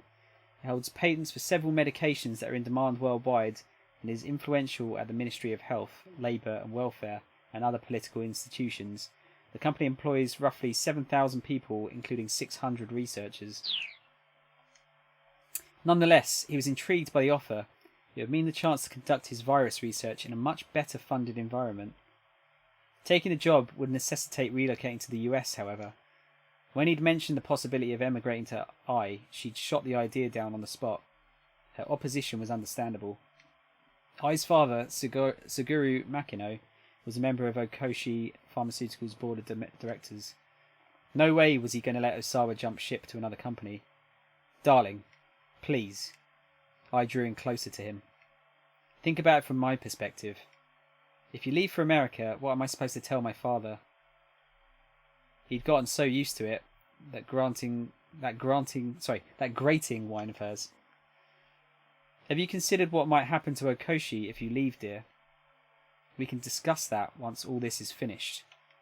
Osawa kept his voice as level as he could. You do remember that you're a director, right? I said. You have responsibilities. Stop thinking about yourself so much. With a sour look, I turned and departed.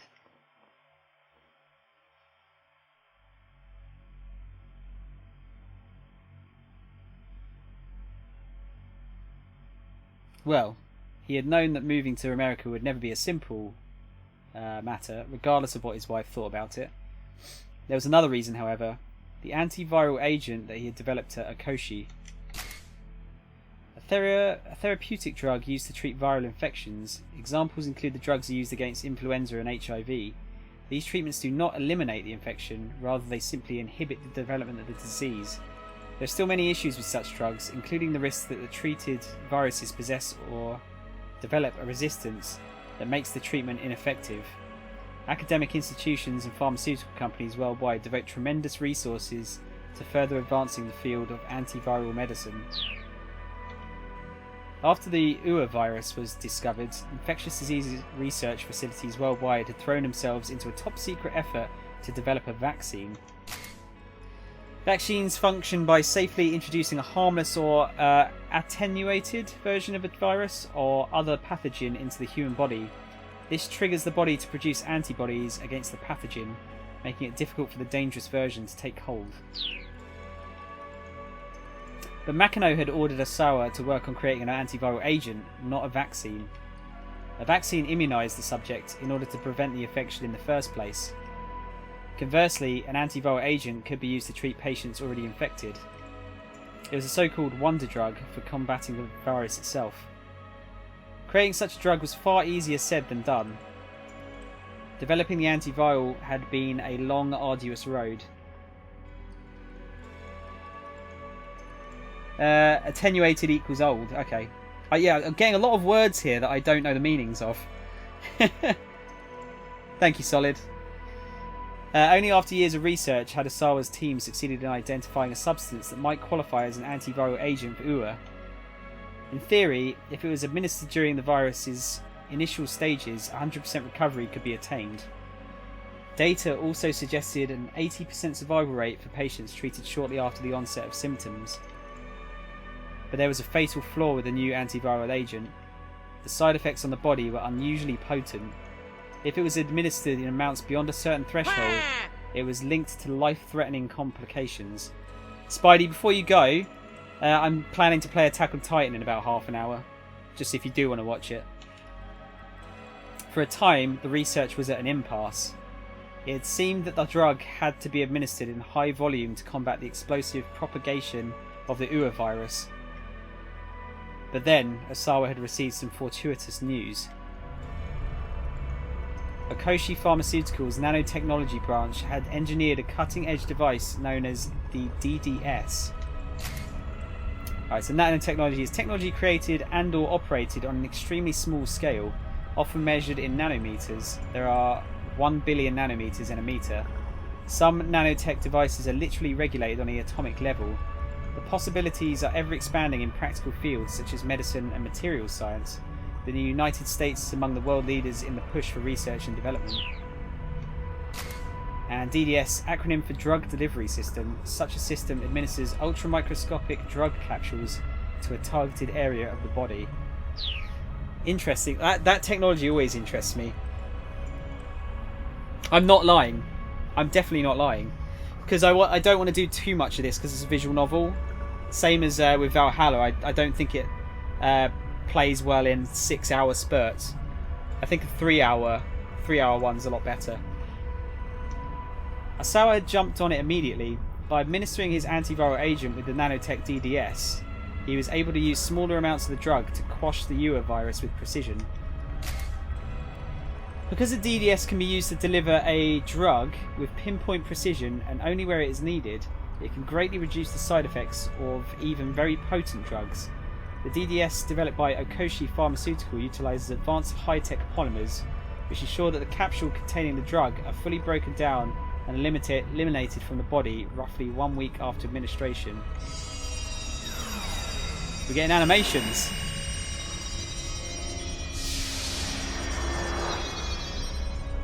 Thanks for that. I'm not lying. I'm gonna stop at around 1:30. Depending on when I can get to a good place to stop. We need to get to a bad end, basically, or a good end of some kind. The procedure was a huge success. There was a marked increase in the drug's efficiency, along with the expected decrease in adverse side effects. A pharmaceutical is said to have a positive effect if its use brings about the desired results when treating a medical condition, but many drugs create unwanted or unforeseen adverse effects as well. Given the extreme complexity of most drugs' interactions with the human body, nearly any medicine can have both positive and negative effects. I've not had much medicine in my life. One thing I did have was I had, can't remember the name of it, but I had some some kind of acne pill, because I had really bad acne around my chin and on my back, so my back's very scarred now because of it. And some of the side effects were your eyes could turn yellow. I think you could have liver failure, and you could have depression. You could get depression from it, apparently. Luckily, I didn't get it. Oh, the one side effect I did get was I got cracked lips. Like, it dries up your lips. So I had to carry around, what's the stuff you use in the little circle tins? I forget now. I had to use that. I had to put that on every 30 minutes or so, because they're all cracking. Yeah, I had, it was some kind of, I can't remember what the pill was called though. Yeah, it was like a lip balm, yeah. How's it going, Guy, by the way?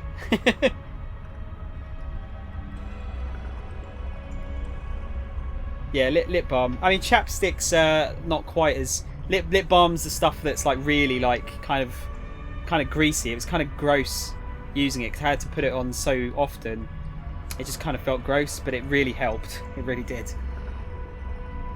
The effects had been confirmed via animal testing on monkeys, and now the antiviral was ready for the final development stages, clinical trials on humans.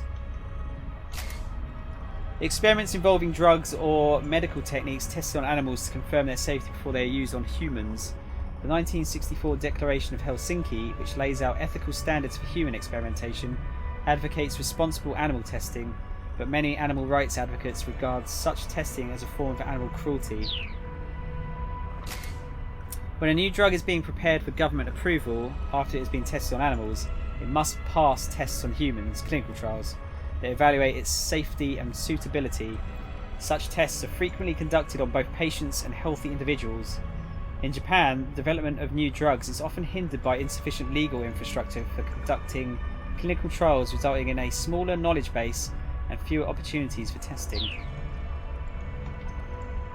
But the very existence of this new wonder drug was still a secret. No doubt Akoshi's leadership would be reluctant to see Osawa, the drug's lead researcher, transferred to another company. Quitting early today. What, quitting work early today?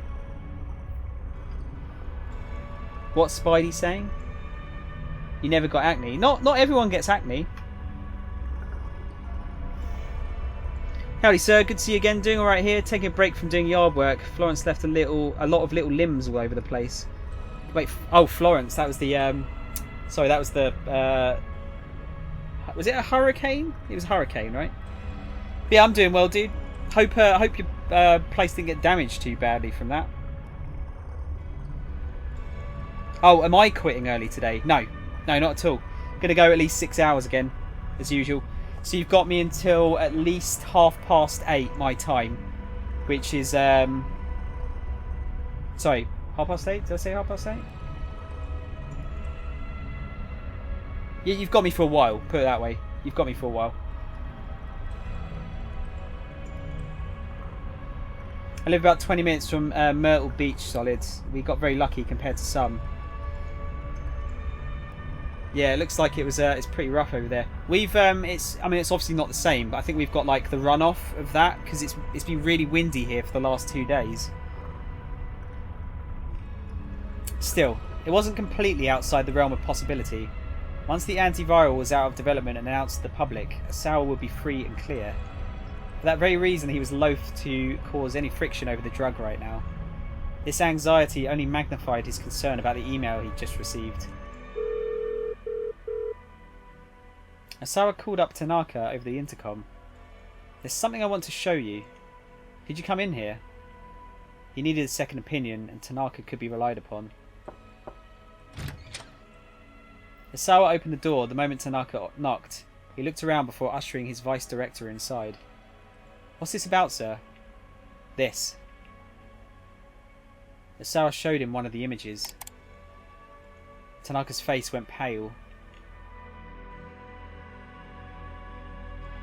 It can't be. Tanaka clearly recognised the symptoms of the Ua virus. Any idea what this is about? Asawa asked. No, sir. These images were just emailed to me. The subject line says, 1 year ago, South Africa. That would put it around the same time as the most recent run of infections, wouldn't it, sir? But that information isn't... Tanaka trailed off. Asawa nodded. The thing I don't understand is why these pictures were sent to me. Asawa opened the other email from A. The second message I got says that these pictures are my crimes. I'll look into this on my end, sir, Tanaka said. He hesitated uncomfortably.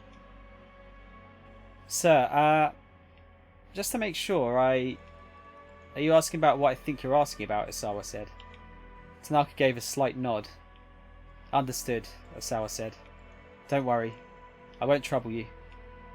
I appreciate that, sir. Visibly relieved, Tanaka left the study.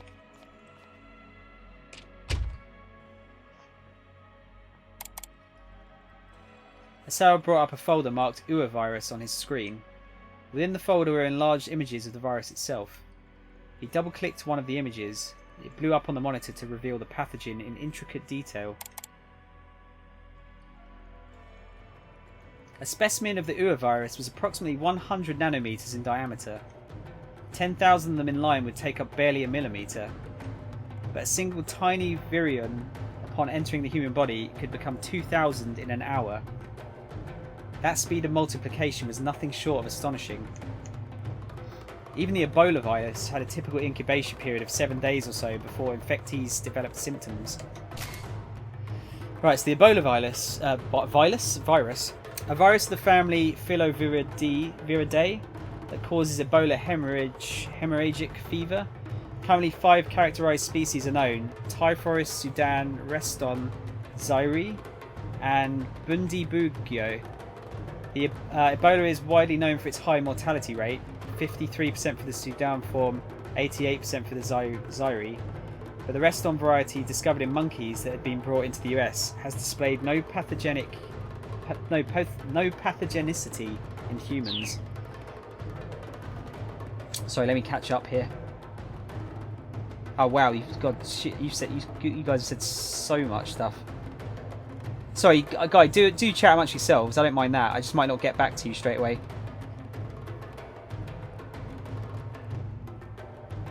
No, oh no, Tron, I'm not stopping in half now. I'm swapping games soon.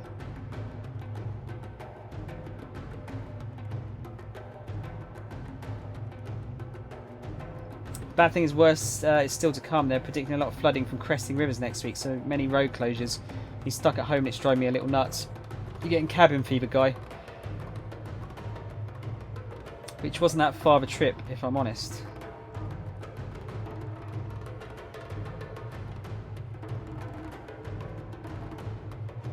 I'm a homebody too, Solly, but like you say, the freedom of mobility is something nice to have. At least I've been able to catch up on my backlog of games.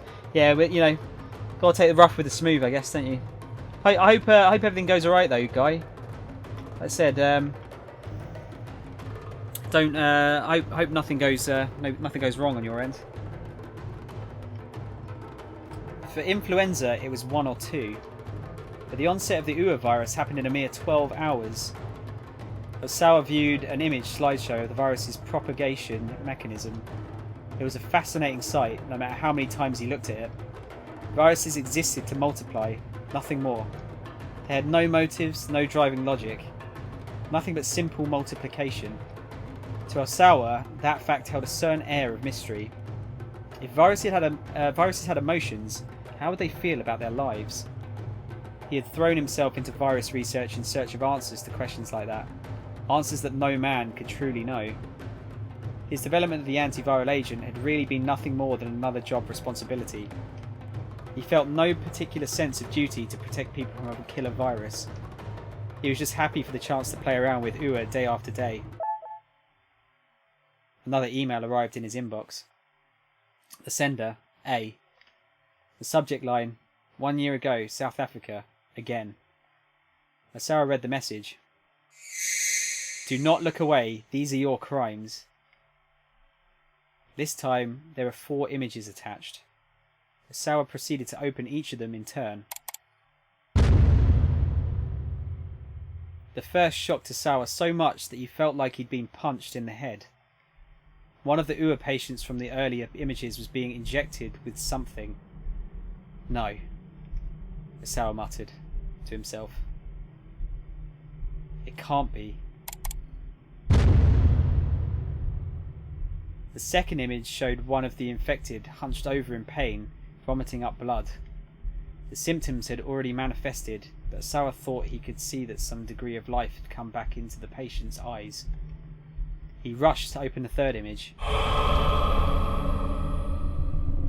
It showed a morgue, piled high with corpses. The rictus of anguish on the dead faces made them look no longer human. Various fluids seeped from the eyes and nostrils. The lymph nodes were grotesquely swollen. Lymph nodes, small organs that function as part of the lymphatic system in mammals. When a foreign substance invades the body, the lymph nodes detect it, prompting the production of white blood cells such as lymphocytes and macrophages to consume the invader. A viral infection sometimes causes the lymph nodes to swell up as a result of increased activity. There were hospital beds stained with massive amounts of blood and gastric fluids. Next came the fourth and final image. This is kind of scary. More corpses. They had badges affixed to their chests with various labels. 6 hours passed, 12 hours passed, and 18 hours passed. It looked as if someone had been attempting live trials with the antiviral agent. Asawa didn't consider the antiviral agent ready for release, but that was because his team hadn't conducted clinical trials on humans yet. And there was a good reason why such trials hadn't been conducted. There was no way to test the efficiency of the drug without an infected patient. To run a proper clinical trial, someone would first need to be infected with the UA virus. No matter how effective animal testing had been, if the drug proved ineffective on humans, that person would have a guaranteed death sentence. It was unthinkable to run trials that involved such a deadly risk. And yet, as he looked over the images again and again, Asawa became certain. Without his knowledge, someone, presumably someone from Okoshi Pharmaceutical, had conducted human testing with the antiviral agent. The time markers on the corpses in the fourth image were surely there to mark the time elapsed since the onset of symptoms. A thorough trial would test the drug's effectiveness in those time frames. Asawa slammed his fist on the desk, enraged. This was nothing short of vile human experimentation in the guise of clinical testing. The people responsible could not be allowed to get away with this. There was only one person Asawa could trust to keep this under wraps. His boss, Makino. He reached for his phone to call Makino, but he stopped short as soon as he picked up the receiver. He knew he was in no state of mind to have a calm, reasoned conversation right now. Turning to the CD player, he put on Aya Kamiki's latest album.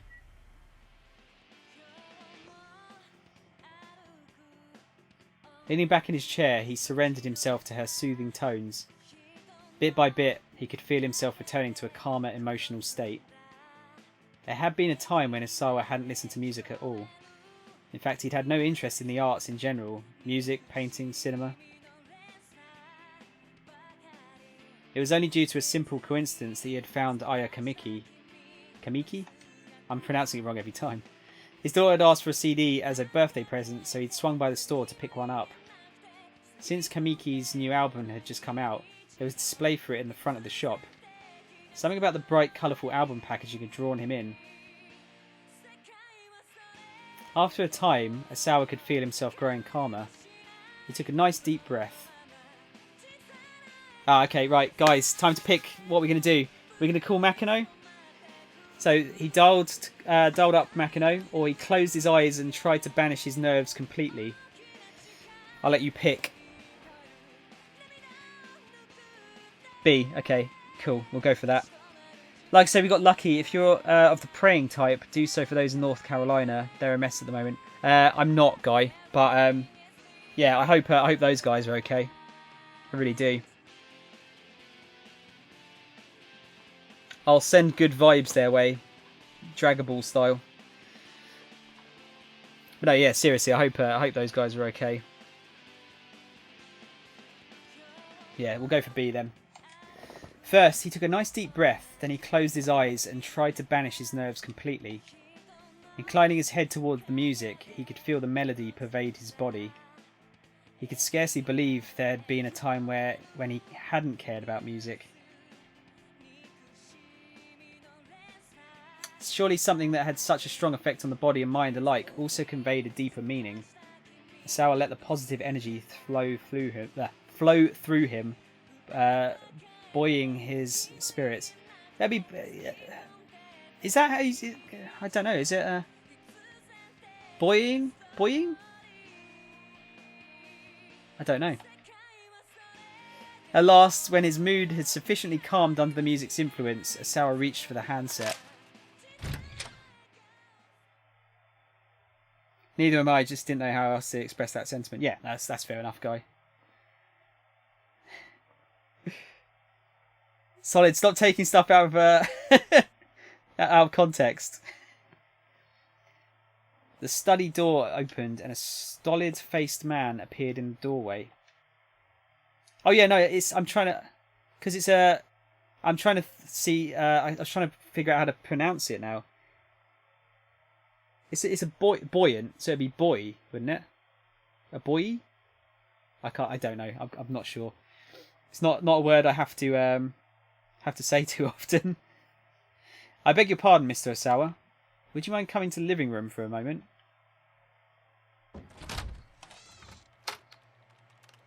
The detectives assembled in the living room all wore grave expressions. The room was brimming with tension, and Osawa felt it ramp up even further as he entered. What is it? He asked. Has something happened? The man who had come to find him turned to speak, hesitating at first. Yes. It turns out that your other daughter, Hitomi, has been abducted by an unknown party. I wondered how this was going to link in. Abducted? Osawa's mind whirled. What are you talking about? Marie is the one who's been abducted. No, sir, you don't understand. I'm saying that Hitomi has also been abducted, in addition to Maria. Don't be ridiculous. The night before, his daughter Maria gets kidnapped, and this morning his other daughter Hitomi gets carried off when she goes to deliver the ransom. He'd never heard anything more outrageous in his life. We're sorry, sir. A detective was with her, but the police went on to explain that Hitomi had somehow managed to end up all by herself. And while she was alone, several individuals had forced her into a car and driven off. Osawa could barely comprehend what they were saying. His mind was in a fog. The detective's words seemed to grow quieter and quieter. Osawa's strength drained from his body. His ability to process external stimuli began to drift far, far away. It's not possible. It can't be. Could no one keep them safe? Not me? Not anyone?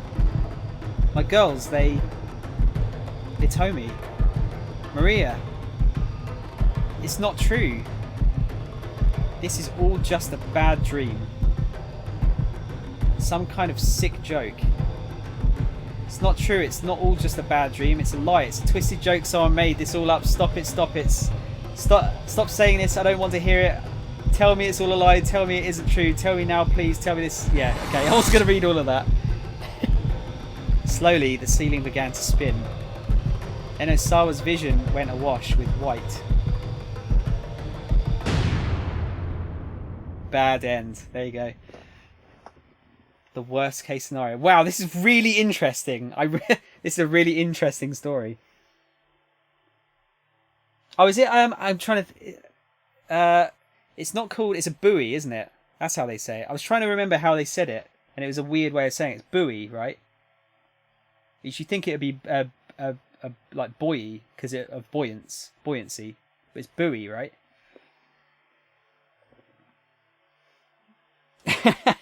yeah, you bring up the Taken quote. That was really good timing. Right, so Osawa had a complete mental breakdown when he learned that not just one, but both of his daughters were kidnapped. But surely there has to be someone who can keep Hitomi safe. She's been on the run with Eiichi, but just what are they up to? The key to changing her fate and her father's lies with Eiichi's decision at 11:05. Okay, so that'll be the next place we go, I suppose. But now, and that's pretty good timing actually, I'm going to swap over to Attack on Titan. I feel like that's a good place to stop.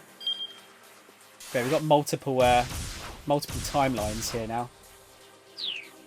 Yeah, that Osawa's storyline seems really interesting. Okay, so yeah, guys, give me a couple of minutes. I'm gonna go and get some more drink, and I'll have a pee, and I'll swap the game over, and then we'll do some Attack on Titan. Bear in mind, this has a couple of has a custom character creator. I always spend about 1,000 years making my character, so you might be in for a bit of a wait. Yeah, I'll be back in a few minutes. I'm going to stop and restart the stream, by the way, so don't panic. I'm not going anywhere.